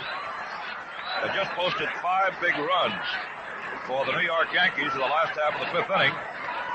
And they now move out in front of Washington by the score of 6-5. Well, those Yankees have really been knocking in runs, haven't they? Maybe we can duck in some more scores for you. The Red Sox in Philadelphia at the end of 5 innings are tied up 4-4. Stobbs against Kellner in that ball game. Chicago and Detroit have just started. Bill White for the White Sox. Art Hudeman for Detroit. Chicago failed to score on their half of the first inning. Bobby Feller going for Cleveland against St. Louis's Stubby Overmyer. Pick up the National League as we go along here. Bobby Morgan leading off for the Dodgers, 5-1 in favor of New York. Kramer comes down his first pitch, let up curveball that is swung on and foul tipped back. Jack Maddox continues to throw down in the bullpen. The National League for the Cardinals, it is Jerry Staley who won his first start. Cardinals have 3, Chicago 1. Boyzell started, Vandermeer in the first, and Paul Minner, the former Dodger, in the 3rd inning. Philadelphia 1, Boston 0 at the end of 5 innings. Kurt Simmons for the Phillies, Warren Spahn for the Braves. Kramer takes too much time and Morgan backs out. Pittsburgh having a picnic at Forbes Field, leading Cincinnati 9-1. They're knocking home runs over that short left field fence, too, out in Mr. Greenberg's Gardens, as they call it. Morgan takes high. Beard hit a home run in the 2nd inning with 1 on, his first of the year. Wally Westlake hit his 3rd in the 3rd inning with nobody on. Danny Fernandez hit 1 in the 4th with nobody on, his first. Ralph Kiner hit 1 in the 4th with a man on, his 2nd. Kramer triple pumping out there, kicks up, comes down, the pitch swung on and hit through out into center field for a base hit. Morgan lacing into that one for his 8th major league hit. Line single. Blackie Dark made a stab at it, but he couldn't get to the ball. And it brings up Campanella. And that base hit also arouses the crowd here at Ebbets Field. Well, there are a lot of kids here today, and they're sure letting you know they're here. Well, Well, there's no better way that I know of for young people to spend a Saturday afternoon than at a ballpark someplace. Or playing the game themselves. Morgan on at first base. Jack Harshman comes in to cover the inside corner of the bag to keep him close. Kramer now to his stretch, pitches to Roy, and the ball gets away from Westrum. Morgan smashed to second, then holds up. Ball skidded in the dirt, and Westrum was able to partially block it to keep it from going behind. Cal Abrams is out on deck to hit for Branca. So it looks like Manta will be coming on to be the third Dodger pitcher in this ball game. Big Jack now comes to his stop position. Morgan down off first base. The pitch to Campanella. Swung on, hit down to third. And Thompson's leg out of the left field. Morgan comes on down to second base. And an error is charged. Oh, that looked like the start of a double play. Henry Thompson, the Giant third baseman, got in front of it, and the ball went right through his legs on into left field, and he's charged with a boot. So the Dodgers see a little light as Cal Abrams now comes up, and DeRocher is going to the mound.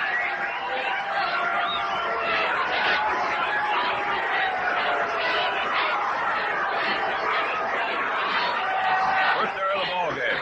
DeRocher is out of the mound with his catcher, Westrum. Eddie Stanky has come in from second base. And they're all surrounded by Mr. Kramer, who's big enough. The old gag about Jack is once you're on Kramer, it's twice around Long Island.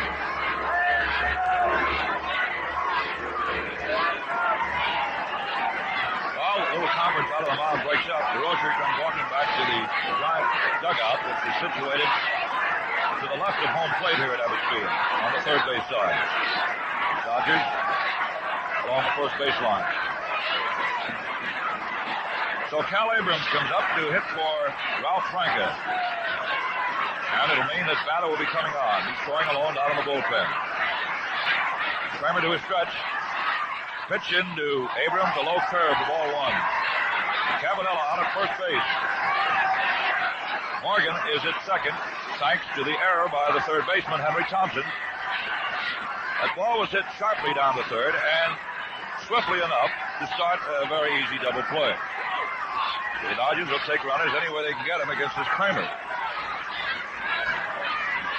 Ball one to count. Abrams, big, strong, left-hand hitter, lives right here in Flatbush. On Kramer's pitch, fastball outside, ball two. 2-0 the count. New York leading the Dodgers 5-1, and the Brooks trying to battle their way back here. The error has opened the door for them, and let's see if Abrams here now can continue on. Reese is out on deck. Nobody out. Morgan down at second. Campanella at first base. Post Cereal's your host. Hey, mothers, you put Sugar Crisp down on that grocery order of yours? Well, if you haven't, you better do it. Right now. Now the 2-0 pitch. Curveball on the inside corner for a strike.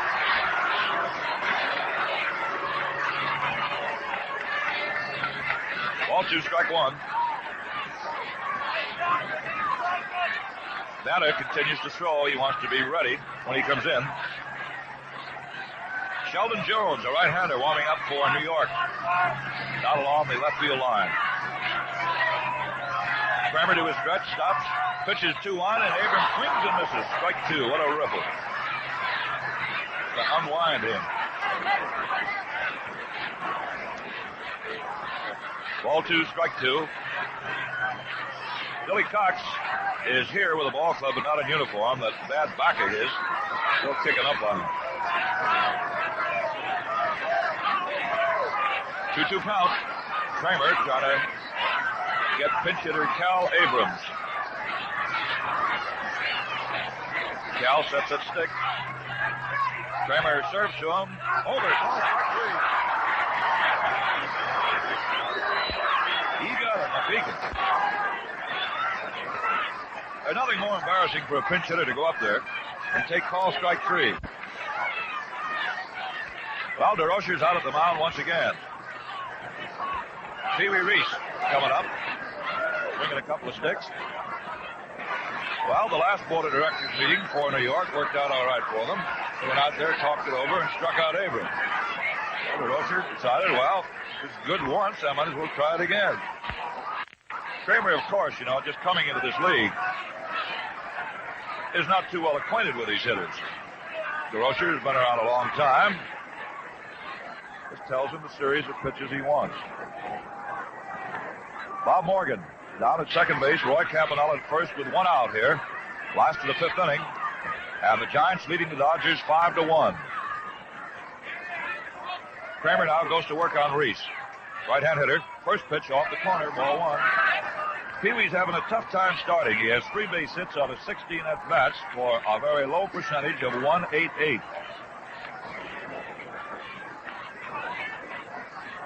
And when you get about $35,000 a year, you just don't hit .188.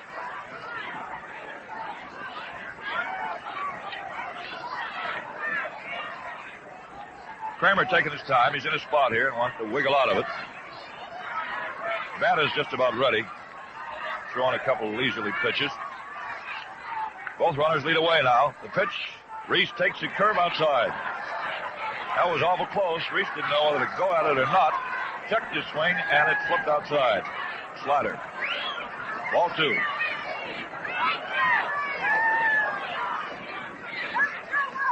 Sheldon Available Jones, as he is known to the trade. Right-hander tuning up for New York. Now the ball 2, offering low outside. Ball 3. The Pirates upended Cincinnati this afternoon 9-2. That's the final score. Bob Chesney's winning his first game of the year. He lost 1, the opening day assignment against St. Louis. Pittsburgh 9 runs, 12 hits and an error. Cincinnati 2 runs, 8 hits and no error. Pirates great home runs all over the place. Kramer rolls, comes down the pitch on the corner for a strike. 3-1 now on Reese. And Pee-wee takes a long look down to Milton Stock, coaching at third base, to see what they want him to do about this one.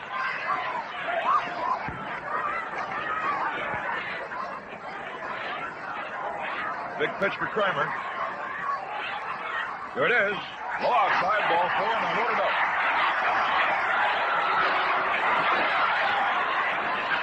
Well, Kramer walks Reese. And that pushes Morgan around to the far turn. Campanella goes to the middle stop. And Reese is at first base with 1 down here in the last half of the 5th inning. George Shuba, who's been trying to battle his way on this ball club, could endear himself to the hearts of many a Flatbush follower by nudging one right now.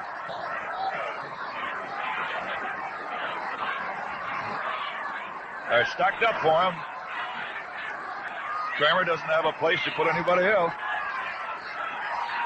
Now his first pitch to Shuba, a curveball drops on the inside corner for a strike. Boy, listen to those umpires in the stands. There'll be 3 men are going to get paid for doing their job today of calling balls and strikes and outs or safe. Messrs.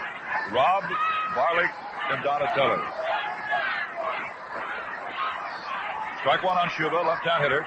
Here's a pitch. There again, strike 2 call.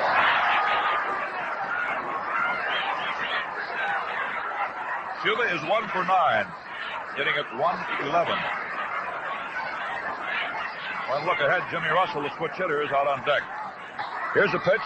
Curves home on him. A little weak foul ball hit off first base. Harshman under it and takes it for the out. So 2 out. Shuba uppercutting a curveball, fouled it up and into the mitt of Jack Harshman, the Giant first baseman. Jimmy Russell had a big day yesterday, having a little trouble today. Hit into a double play and walked. Also had a little action in the outfield. A fly ball that he misjudged dropped in front of him for a base hit off Lockman's bat in the first inning. And then Stanky, who is not a speed merchant, picked up and moved from first to second on a fly ball that was hit to not too deep center field. Well, all of that would be forgotten. Mr. Russell can unload here. 2 out. New York 5, Brooklyn 1. Banta now is finished up in the bullpen and is walking in towards the Dodger bench. Kramer into his windup, kicks him down the pitch outside. Ball 1.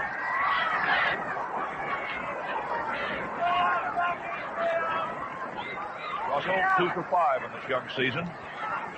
Figures out the percentage of .400.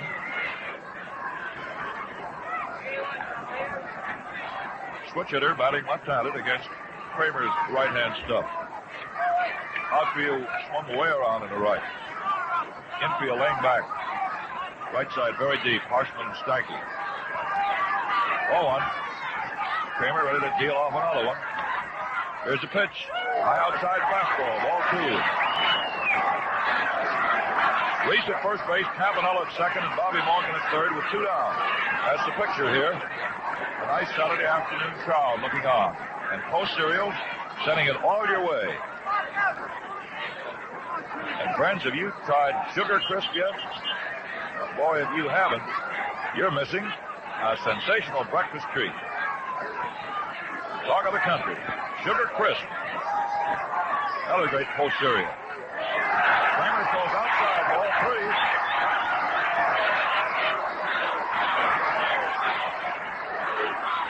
Nothing count on Jimmy Russell. Jackie Robinson on deck. Dodgers are taking any way they can get him. This, you know, the most heated rivalry in baseball. Giants and Brooklyn.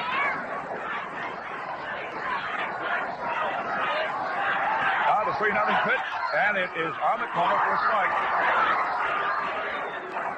Kramer hanging on the edge out there. He's got a 4-run lead. 5-1 New York.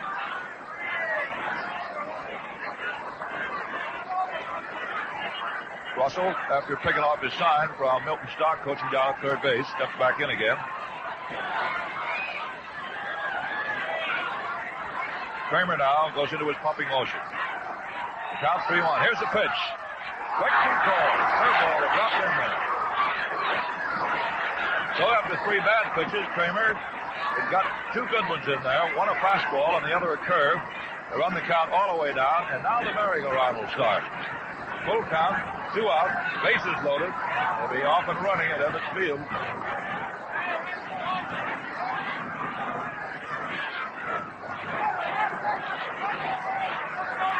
Morgan at third, Campanella at second, Reese at first. 2 out. Everybody goes. Kramer into his full windup. Here comes a pitch, and it is low for ball 4. Oh, it is Rustin. They ripped off his mask. Kramer comes running down off the mound, and Mr. Rob right now is getting a verbal going over. Scotty flips his mask off and walks away. Western, however, follows right along with him. So Russell walks on a 3-2 pitch to force in Morgan. Campanella comes on to third base. Reese goes to second, Russell to first, and it is now a 5-2 ball game. The Rocher goes to the mound, is kicking away at the dirt out there, and things are hot. A 5-2 ball game, the way it stands right now. Jimmy Russell just walking with a sacked soak. Forced in Morgan. And you must credit Russell with a run batted in, by the way, if you're keeping score. And brings up Jackie Robinson, the National League defending batting king. Boy, a big blow to get the Dodgers right back in this one. 5-2 New York. Kramer waddling around in trouble out there. Big Jack kicks him down, a pitch way outside, ball 1.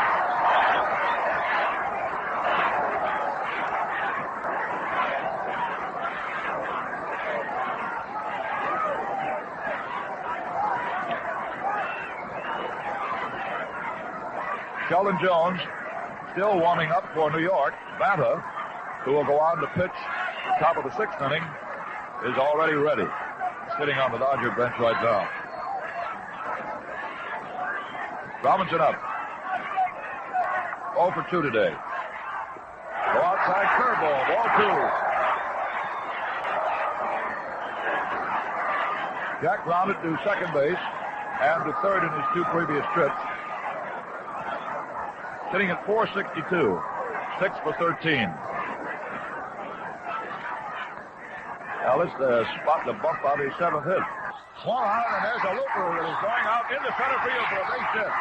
Campanella home to score. Reese is in to score, and into third base standing goes Russell.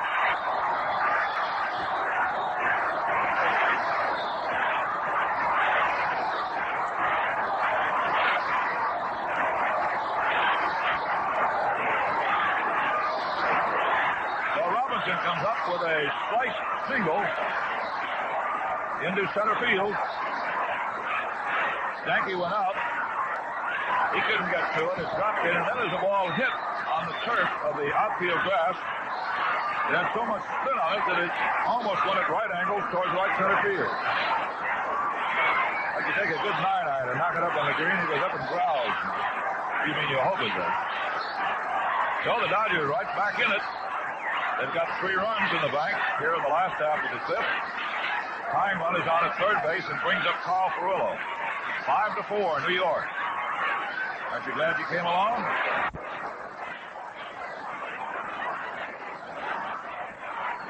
Jack Batta has now gotten up and gone back down to the bullpen.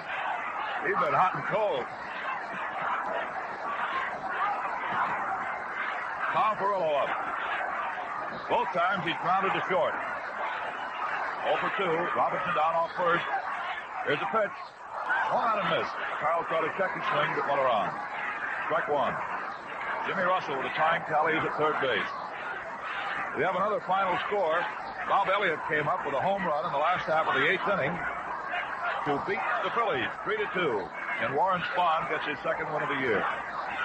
So Elliott is the big man on the hub tonight. He can bust him. The Dodgers know. Furillo swings and misses this one quickly into right field. The base knock. Robinson makes his turn at second. Here comes a throw to third, but Jack is in standing. They're all even.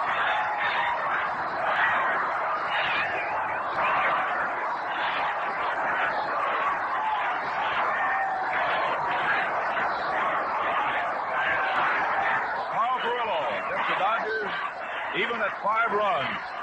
With a line single into right. And I think that also is going to get Mr. Jack Kramer out of there. The Rocher is slowly walking to the mound.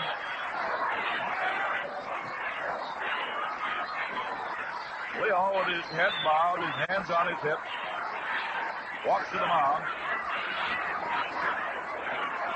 He hasn't pointed out to the bullpen yet. He wants to give Jones a chance to throw about 3 more warm-up pitches. And now there's the motion to the left field bullpen. Mr. Sheldon Jones, you are available for duty. Jones announced. Now he's officially in the ball game.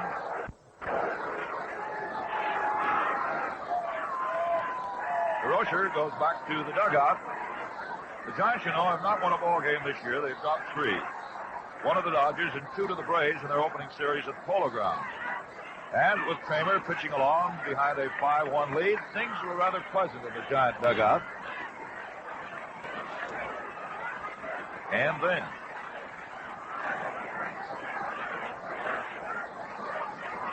Jones is tuning up out there in the hill. I'll tell you a little bit about him. Jones in 42 ball games last year with New York won 15 and lost 12. He had an earner on average of 3.35. He was born out in Tecumseh, Nebraska. Now makes his home at York, Nebraska. 6-footer, about 180 pounds, right-hander. This is his first relief job of the year. Started a ball game and lost it. So he has a record of no wins and 1 setback. Well, he's all tuned up. Says he's ready. We'll see. Gil Hodges, who had a home run his first time up with 1 out in the second inning and struck out the last time, is the man he'll be serving him up to. And Jack Batta, who has pitched half a ball game already in the bullpen, is going at it again.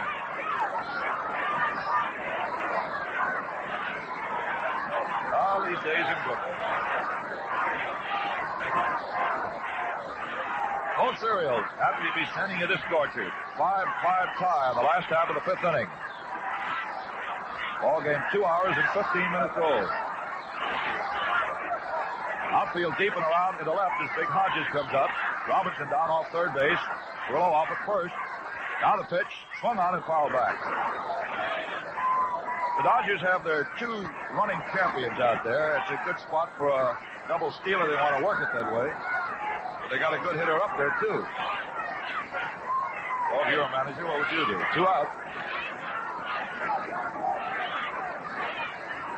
If I was a manager, I'd look for my paycheck every month and go happy. Jones comes to a stop position. Here's a pitch. Curve outside. Ball 1. Robinson jockeying up and down off third base. It always gets the fans going. Speaking of managers and the tough job of it is, you know, there are 6 new managers in the International League this year. 6 of them.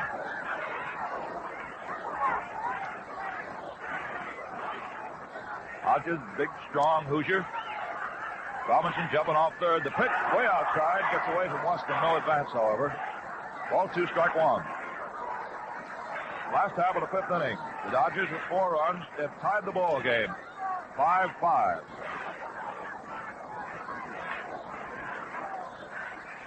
Robinson still taking that long, jumping lead down off third base. Henry Thompson, the third baseman of New York, is playing back rather deep. Jones standing on the mound, now goes to his crutch position. Robinson jockeying around to throw to first base, and Perillo is the one that has to get back. Kyle was rather half fascinated by Robinson's jumping off third base, and Jones wheeled around and dealt one over to Harshman, and Kyle had to go back hands first. Now Kyle leads away again. Robinson down off third base. Here's the 2-1 pitch. Swung out and missed. Ooh, Hodges took a cut at that one like he was going to knock it over to Eastern Parkway.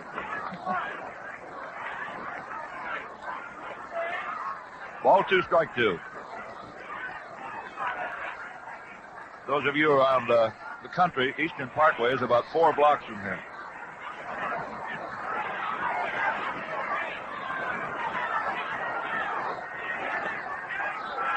Jones ready. Here's the 2-2er. Inside, ball 3. So with 2 out, Perillo will be going. Robinson, of course, at third base, will have to play it safe. Henry Thompson, the third baseman, now comes over to talk to Sheldon Jones. The official paid attendance today, 19,067. Harold Parrott, the traveling secretary of the Dodgers, gracefully bringing it up here. Now Robinson with that big, long, tantalizing lead down off third base. Oh, ready to go. Here's the pitch. Perillo goes. It's full strike 2.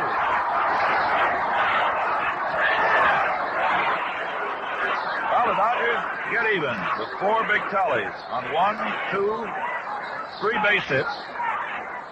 1 giant error, a costly one that opened the door, and the Dodgers sneaked in for 4. And there were 2 walks.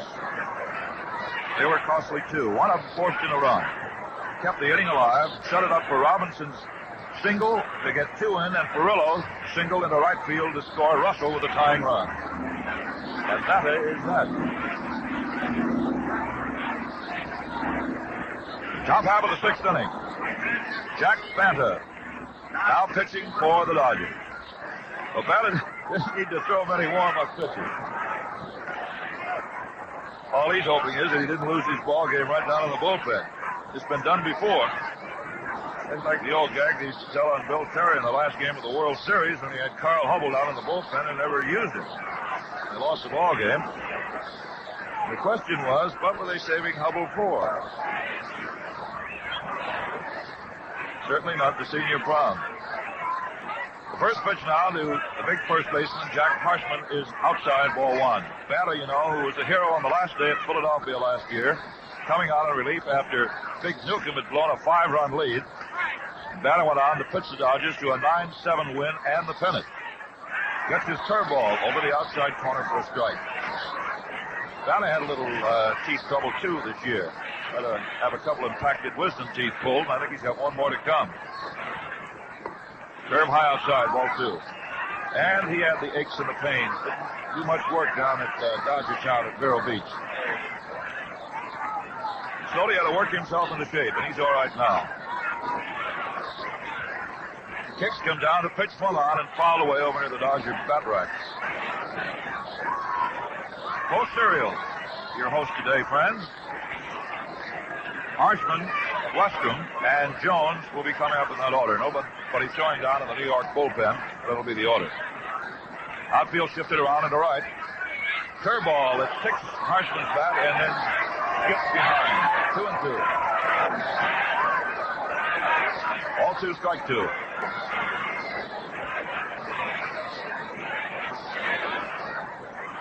Giants and the Dodgers go at it in game 3 tomorrow. We'll be here. Swing and miss for strike 3. Chased a fastball that was hopping. The second time Harshman is struck out. Rocher has been alternating Harshman and LaFeta at first base during spring training at Phoenix, and on their swing through the country and back to the Polo Ground. And with Harshman a waving like that, Mr. LaFeta may get a chance. Western, the catcher, up. Looks at a curveball over for a strike.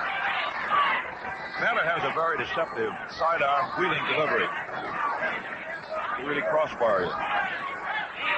Curveball, sharply breaking outside. Ball 1. Clarence Podvilan, who won his first start in the major leagues down in Philadelphia the other day, is going down in the bullpen now. Curve swung out and fouled back up over our heads. Nevada was in 48 ball games with Brooklyn last year, won 10 and lost 6. From Hutchinson, Kansas, 6'2 and a half, 171 pounds. Gets his fastball through there, call strike 3. Really barreling that apple. So Vanna comes on. Maybe the long warm-up, the thing he needs. Struck out Harshman and Westrom, and now goes to work on the pitcher. 2 out, top half of the 6th inning. Got a 5-5 humdinger squirming here at Ebbets Field. Post Cereal sending it all your way. That is curveball to the pitcher, Sheldon Jones, is blowing away for ball 1.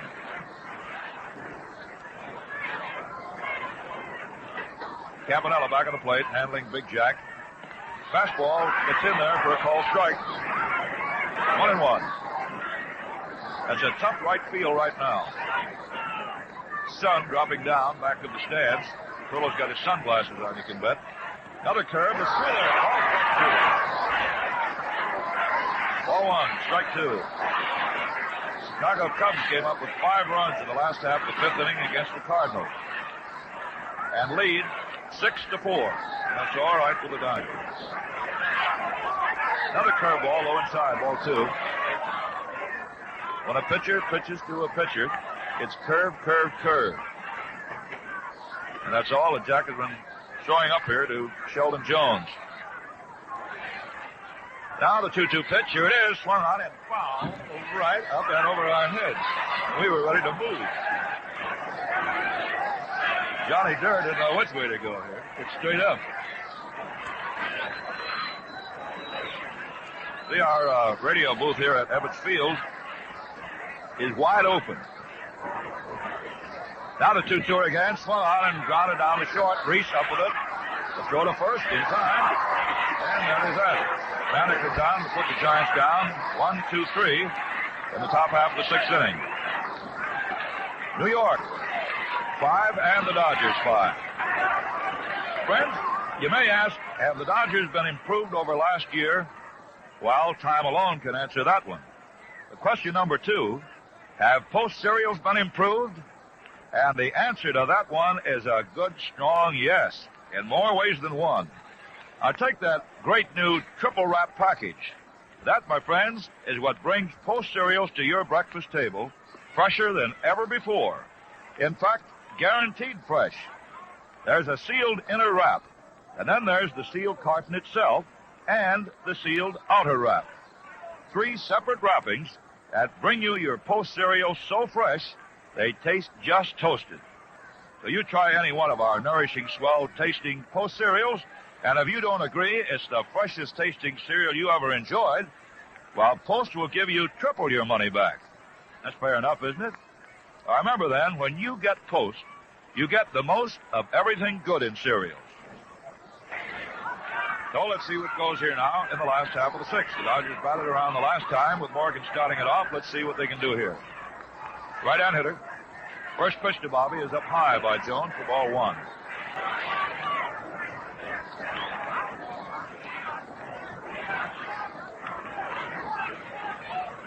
Jones into his windup. Kicks him down with another one, and down goes Morgan. Going up around the peak of his cap.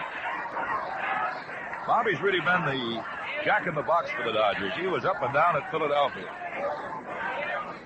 And boy, was he moaning coming back on the bus to the hotel the other night when Big Hodges got up and slammed a home run on the left field seats. Morgan came up, the next man, and they low bridged him. He said, what kind of a game is this? Hodges hits the home run, and I take the ref for it. Pitch is way outside for ball 3. Jones comes down again, and Morgan has to almost squat again. Ball 4. High upstairs.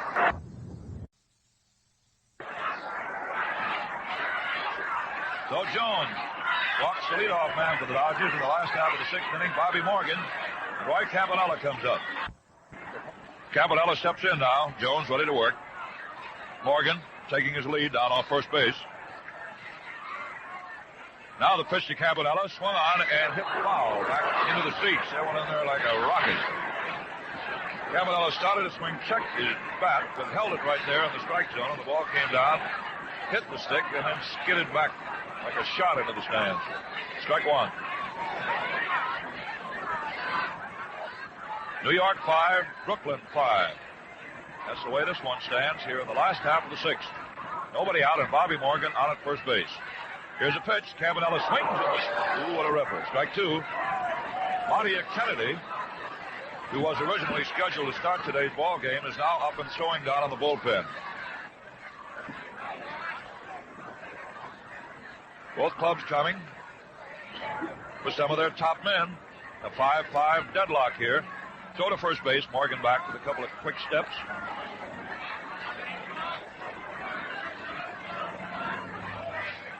Jones holding a stretch. Pitches into Roy, and it's high inside, and Roy has to get down and away from it. Ball 1, strike 2.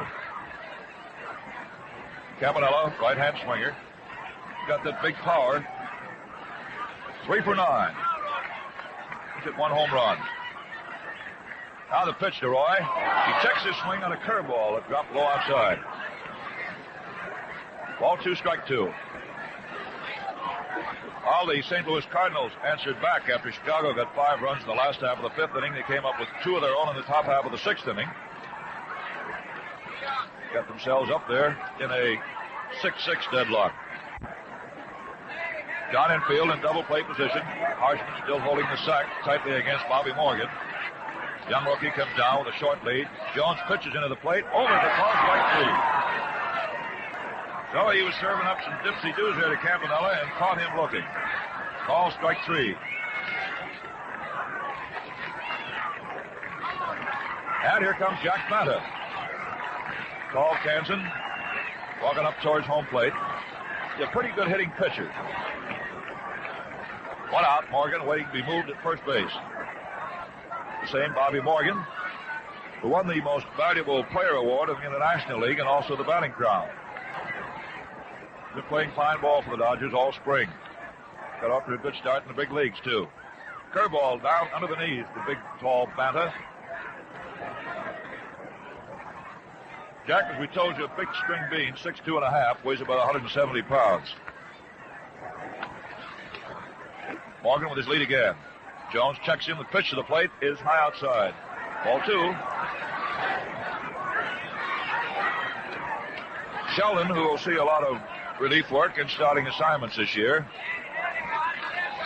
has lost 1 ball game. This is his first relief job. Thompson playing almost a straightaway center field. Don Mueller, the right fielder, is going over towards right center. Jones ready to deliver 2-0 to Banta. Does way outside. Ball 3. The Giants 5 and the Dodgers 5. 1 down in the last half of the 6th inning. Post cereal, bringing it all to you. And Mother, don't forget Sugar Crisp, the new cereal sensation. Another fine post cereal. Banta with the count his way 3-0 will be taking. Jones now steps off the mound, looking out towards the left field bullpen.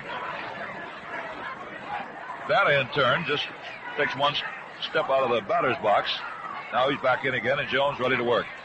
Morgan with his lead once more. Here's a 3-0 pitch. Go outside. Ball 4. Banner, without looking at a strike, is on at first base, and that pushes Morgan up a notch to second. Westrom goes to the mound, and Reese walks up to the plate. Reese up there. Dodges with 2 mates aboard. Pitch, a pass ball down inside. Ball 1. Morgan, who opened up with a walk. Strikeout by Campanella Samian with another walk to Banta. And the Dodgers have something cooking here. 1 out. 5-5 tie. Jones waiting around, a little control difficulties right now. Check second base, throws to Reese, and Pee Wee takes down inside again. Ball 2. Reese hitting at 188. Walked his last time up. Hit into a force play and fly to left field. And now DeRocher has switched his bullpen and has Kirby Higbee and Andy Hansen up throwing, a couple of right-handers. Jones pitches a plate, swung on, and ground ball is hit through inside third base. Here's Morgan around third base, coming on in to score, and Banner goes into third base, is held up on a double by Reese. O'Keefe unknots it, and Brooklyn leads now 6-5. A double inside third base. Lockman had a little difficulty picking that ball up as it rattled around down in the bullpen. Banner thundering into third base. Morgan scooted around to the base. The Dodgers lead 6-5. And Jones getting his lumps. Timely double by Pee Wee. That for Reese is his first run batted in this year. George Schuba going to get an intentional pass. Well, they're pitching wide to him. Ball 2. First base is open, so they'll load him up with 1 out. Take a chance on getting the double play and getting out of a big inning. Ball 3.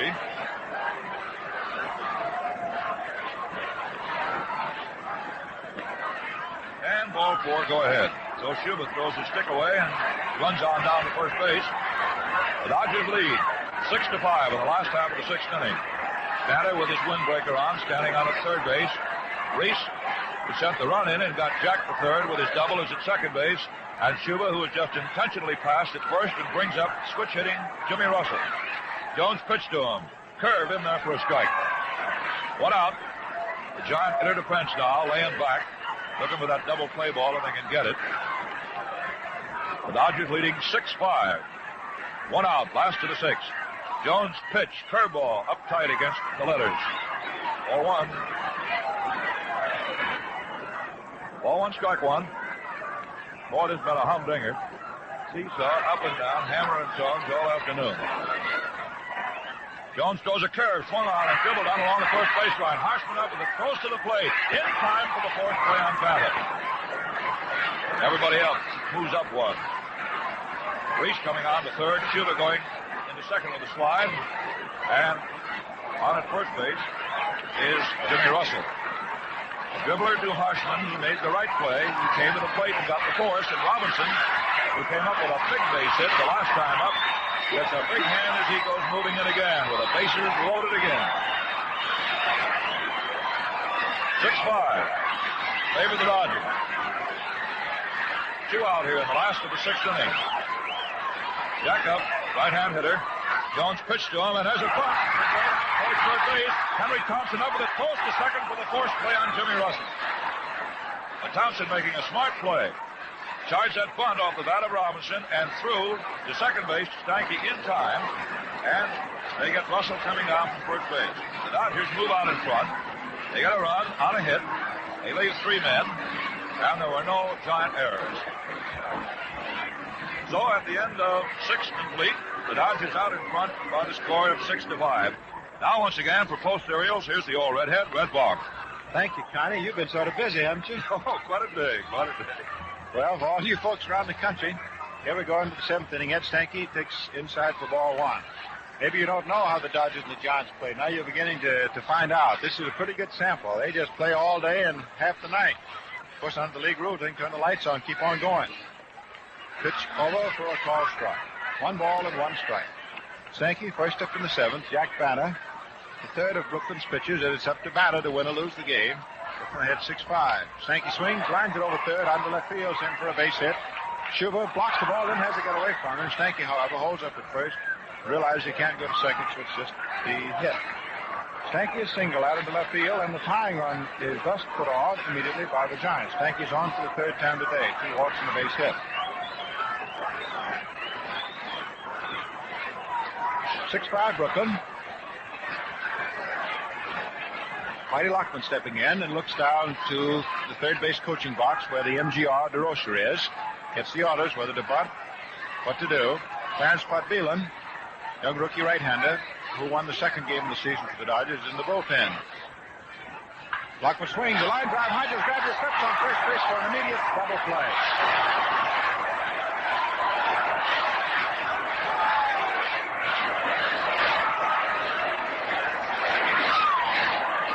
That one happened almost before you could detail it. There was a wicked line drive. First baseman Hodges grabbed it in his mitt, that big meat hand, stepped on the bag.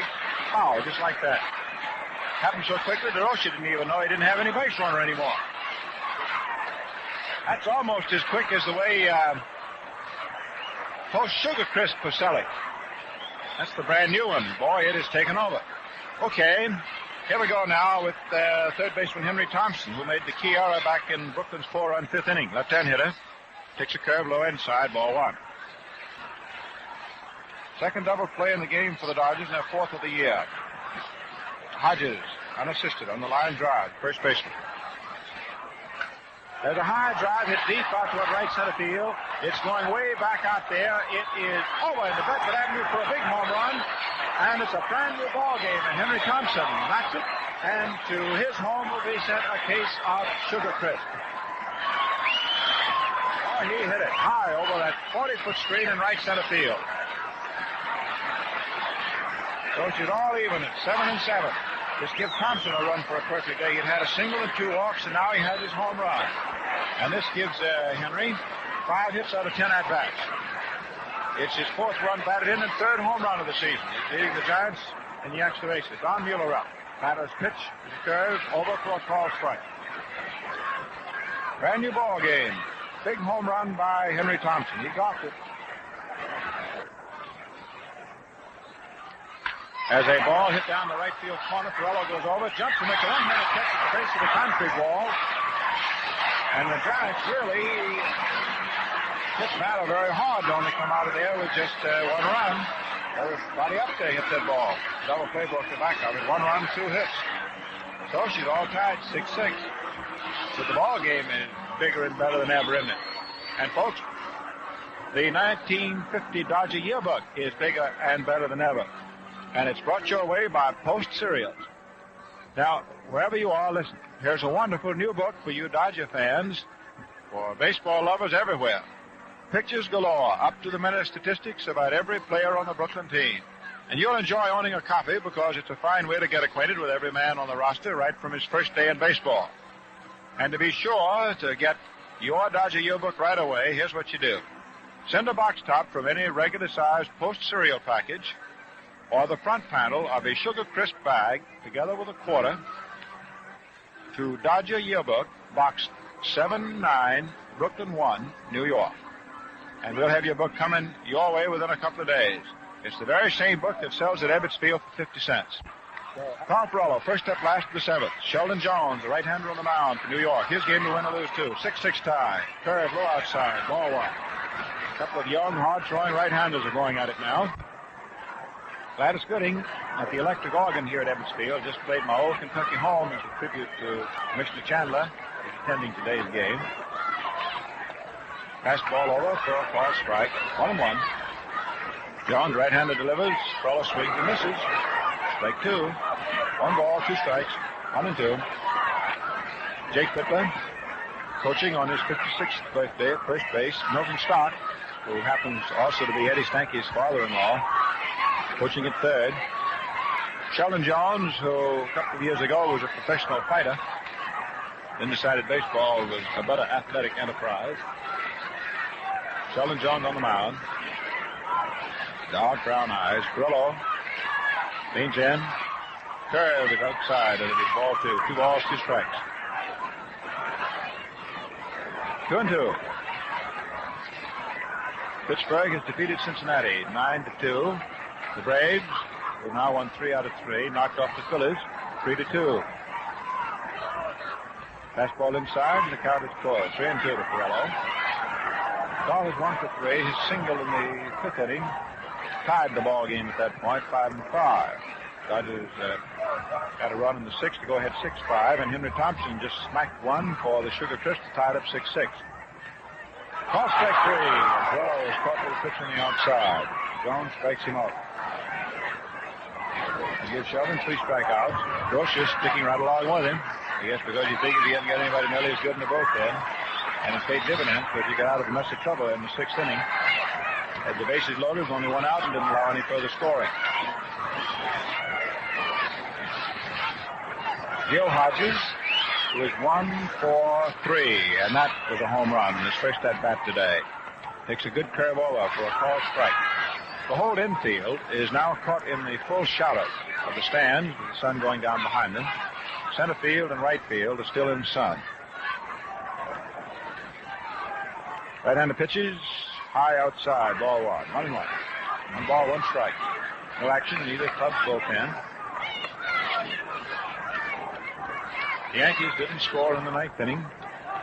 So they're going into the 10th inning, Washington and New York, tied 6-6.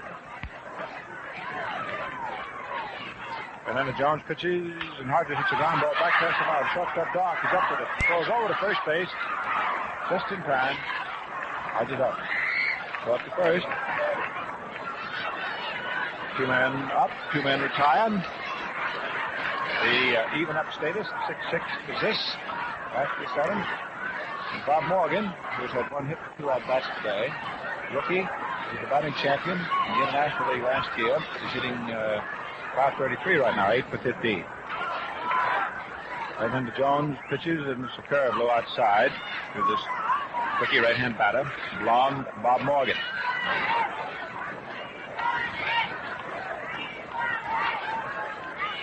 Infield is back. Curve is good. 1-1. 1 ball, 1 strike.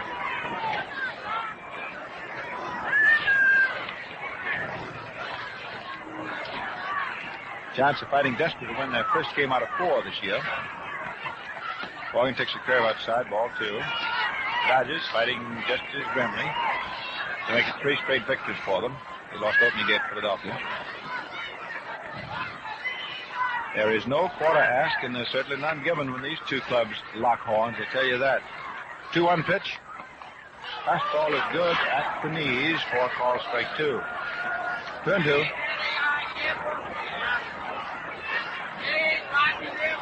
Morgan didn't care very much about the call. Rob's had a rough time back at the plate this afternoon.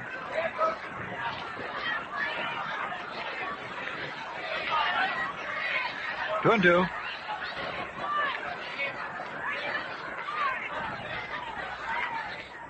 Pitch high inside, up on the hands, ball 3. 3 balls, 2 strikes. Morgan with a very relaxed ball player. Holds that bat back. So the cat-like stillness. The pitch is strike 3 call right on the outside. So Jones Nick Kim sets the Dodgers down in order, 1-2-3 in the last half of the 7th inning. That's 4 strikeouts for Sheldon, A for Abel or available Jones. And here we go into the 8th inning. The center fielder Bobby Thompson pushed up for the Giants, taking batter's curve for a called strike. Curveball swung on, and there's a high fly in the short center. Russell coming in. He's under it. And he's got it. So that is all for center fielder Bobby Thompson. First up in the 8th inning. Alvin Dock, shortstop, has gone 0 for 2. Right-hand batter. Curve swung on line right back to the middle, out in the center field, and it's a base hit for Dock. And he's right on around first, takes a big turn and holds up. The throw coming in from Russell to second base, shortstop Reese Covey. The Dock comes up with his first hit of the day. Single into center. Rookie Jack Hoshman, tall, slender, left-hand hitting first baseman, is now up to New York, hitting 7th on the batting card. Batter in the stop position. Delivers. There's a ball hit high out into right center field. Russell, the center fielder, getting under it. Doc tagging up at first. There's the catch. And Doc stops a second and holds on. Russell is losing time getting that ball to second this time. Stanky got the jump on him and went in there, if you recall, after a ball had been caught in the third inning. So 2 men are gone in the eighth. And catcher Weston comes up. Weston, right-hand hitter, takes a cut of the curve, hits it down toward third. Morgan up with it on a big bound. Throws to first in time. No call for Weston. Call for the Giants. Top of the eighth inning. No runs, 1 hit. And it still remains locked at 6-6. Now we're moving into the last half of the eighth inning. It's a 6-6 ball game. Jones on the mound for the Giants. Clarence Pudbeelan, right-hander in the bullpen for the Dodgers. Campanella up hitting eighth. Batter is supposed to hit next, but maybe a pinch hitter. To see. Throw. Curveball right over for a call strike. Manager Shotton, of course, will not make up his mind whether he wishes to hit for batter or not. You'll see what happens to Campanella. Pitch is high inside. All right. 1-1. Curve low outside to Roy. Ball 2. Weston caught all the way. Harshman at first base. Stanky at second. Doc at short. And the third baseman, Henry Thompson. He's becoming quite a ball player for the Giants. Left field, Whitey Lockman. In center, Bobby Thompson. And the right fielder is Don Mueller. 2-1 pitch. Fastball through there, and it's 2-2. 2 balls, 2 strikes. Campanella. Stocky. Very strong and very durable. Leaning in. 2-2 pitch is swung on and missed. Strike 3. So Roy is struck out. Well, let's see what manager Shotton does. Does he want Batter to hit? Or does he want a hitter for it? It's going to be Jack Batter because, says Mr. Shotton, here at this late stage, 6-6, I'll go with my pitcher.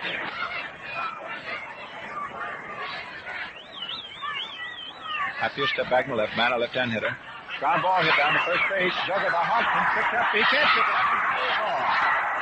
Hodgson can't pull up with the ball, and he's charged with an error. The second giant error today, and Batter is on first base with the boot. Batter got it on live. He was walked in the 6th inning, you'll recall. Now he gets on through the error of young Jack Hodgson.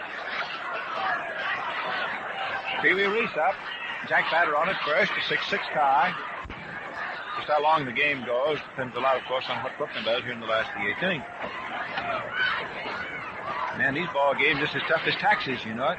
Whoa! High inside, gets up the Texas glove down. The second goes Batter. And Pee Wee dropped to get out of the way of a high inside fastball, and Weston couldn't come up with it. Charged a wild pitch, and Batter, the possible winning run, goes to second base. Now Jones ready to pitch. Pee Wee cuts as a high pop fly into short left field. Shortstop Doc is out under it. And he grabs it for out number 2, and Batter stays put at second base, where he reaches by a series of a combination of an error and a wild pitch. So Reese pops up to short, and George Schuber gets another opportunity. George has not been hitting, and if he's not careful, he's going to be Schuber to the bench, and Gene Homansky back in left field. Schuber has 1 hit for 10. He has not looked completely sure in left field. In other words, he's been quite tense. He had a big opportunity, if you'll recall, in the 5th inning with the bases loaded and 1 out, and he fouled out to the first baseman. He's 0 for 2 today. Left-hand batter, outfield toward right. Jones pitches, curve, low outside for ball 1. This could be quite a pivotal at-bat for Schuber. Of course, it may be that he won't get anything too good to hit at with first base open. However, Jim Russell, who follows, I think the Giants regard as a more dangerous hitter, so I expect he'll be pitching to George. However, we'll soon know. Things sort of quiet for a second, but they do not remain quiescent very long around Ebbets Field here in Flatbush. The manager and the jam go out to the pitcher and get him on the mound and say, now listen, you know who's up there hitting those? All right, now listen. Don't walk, but don't give him anything good to swing on. That's what Fitzsimmons says McGraw used to send word out about. swung on, a line drive hit fast and straight into the right field corner for a base hit. Here's Bata around third. He's coming on in to score. Schubert comes into second base and holds up with a double. And it was a pivotal at bat all the way around. And Brooklyn is out in front now, 7-6. 13th run of the game. So Schubert doubles inside first. That's in a run, his first run of the year. And Jack Bata, who got on for the error, scores. That's the 7th run for the Dodgers, and I know DeRocha must be raging because of the 7 Brooklyn runs, only 2 ought to be scored as earned. The other 5 are unearned. Now the batter is the switch hitter, Jim Russell. Andy Hansen, tall young right-hander from Lake Worth, Florida, is in the bullpen now for the Giants. The Chicago Cubs came up with a run in the last half of the 9th inning and beat the St. Louis Cardinals for the second straight time, 7-6, and the Cardinals have now lost their last 4 ball games. Pitch, fastball high inside, ball 1. 1-0 pitch, swung on and fouled back. 1-0. The Cubs have beaten the Cardinals 7-6. Paulette, who came on in the 8th inning, is the losing pitcher for St. Louis. The Braves knock off the Phillies 3-2, and the Pirates beat the Reds 9-2. And Washington has just beaten the Yankees in the 10th inning, 7-6. In 7-6 Brooklyn, Russell cuts, fouls it back, and it's a ball and 2 strikes. So things are rapidly coming to a rather dramatic denouement all over the baseball picture this afternoon. Washington hangs on and knocks off the Yankees 7-6 in 10 innings. At the end of 10.5 innings, it's a 5-5 tie between the Red Sox and the Athletics. Detroit has just beaten Chicago 5-0. Hootman pitches the shutout. Russell takes ball strike 3, kicks about it, that's all, and so ends the last half of the 8th inning here at Brooklyn. That's the 5th strikeout for Jones, and it's a run for the Dodgers on a hit. 1 giant error, which again was decisive. So the Giants coming into the top of the 9th, the run behind, as Brooklyn leads 7-6. Pete Milne, rookie left-hand hitting outfielder, is going to hit for Sheldon Jones to start the 9th inning, and Jack Bata on the mound for Brooklyn delivers call strike, fastball on the outside. Bata works. Milne hits a curveball down to first, up with his Hodges, runs over to the bag. He's there for the out. 1 out. So Milne, hitting for Jones, is retired, commencing the 9th inning. Dodgers 7. Giants 6. Top of the order, Ed Stanky. Stanky crouches, right-hand hitter. Swings as a fly ball hit back into center field. Russell going back, still going back, turns, makes the catch. 2-1. So the Giants are run behind, are down to their last out. Dodgers 7, the Giants 6. This has been a tough ball game every inch of the way.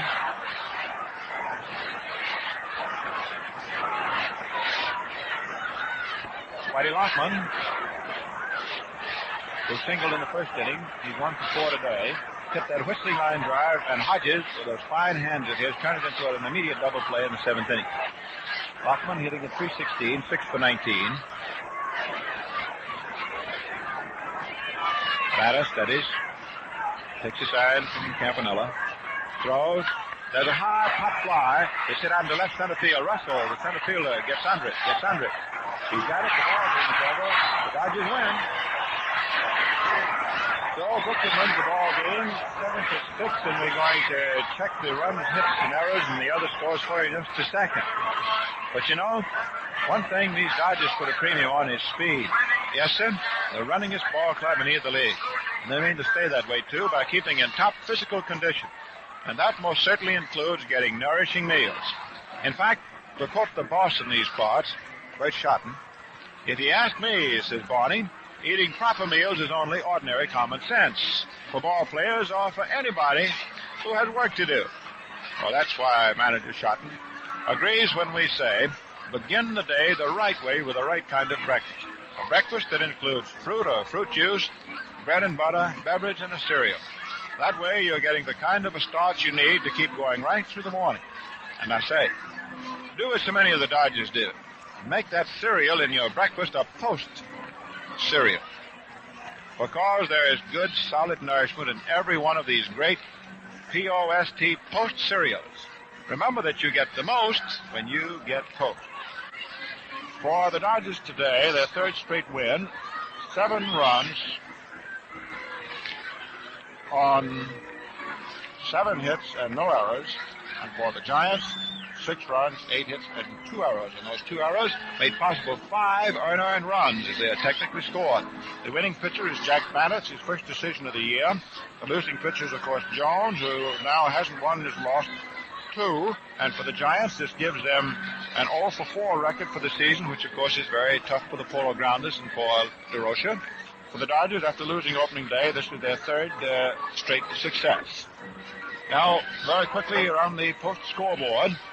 In the National League, everything else is complete. The Cubs beat the Cardinals 7-6 with a run in the last of the 9th inning. Boston, with Elliott hitting a home run in the 8th with 1 on, beat the Phillies 3-2. And Pittsburgh had an easy time knocking off Cincinnati 9-2. In the American League, Washington defeated the Yankees in the 10th inning 7-6. Detroit had Art Hootman pitch a shutout and knock off Chicago 5-0. At the end of 3.5 innings, it is Cleveland over the St. Louis Browns 5-1. And in the Boston Athletic game, they've gone into the 11th inning tied at 5-5.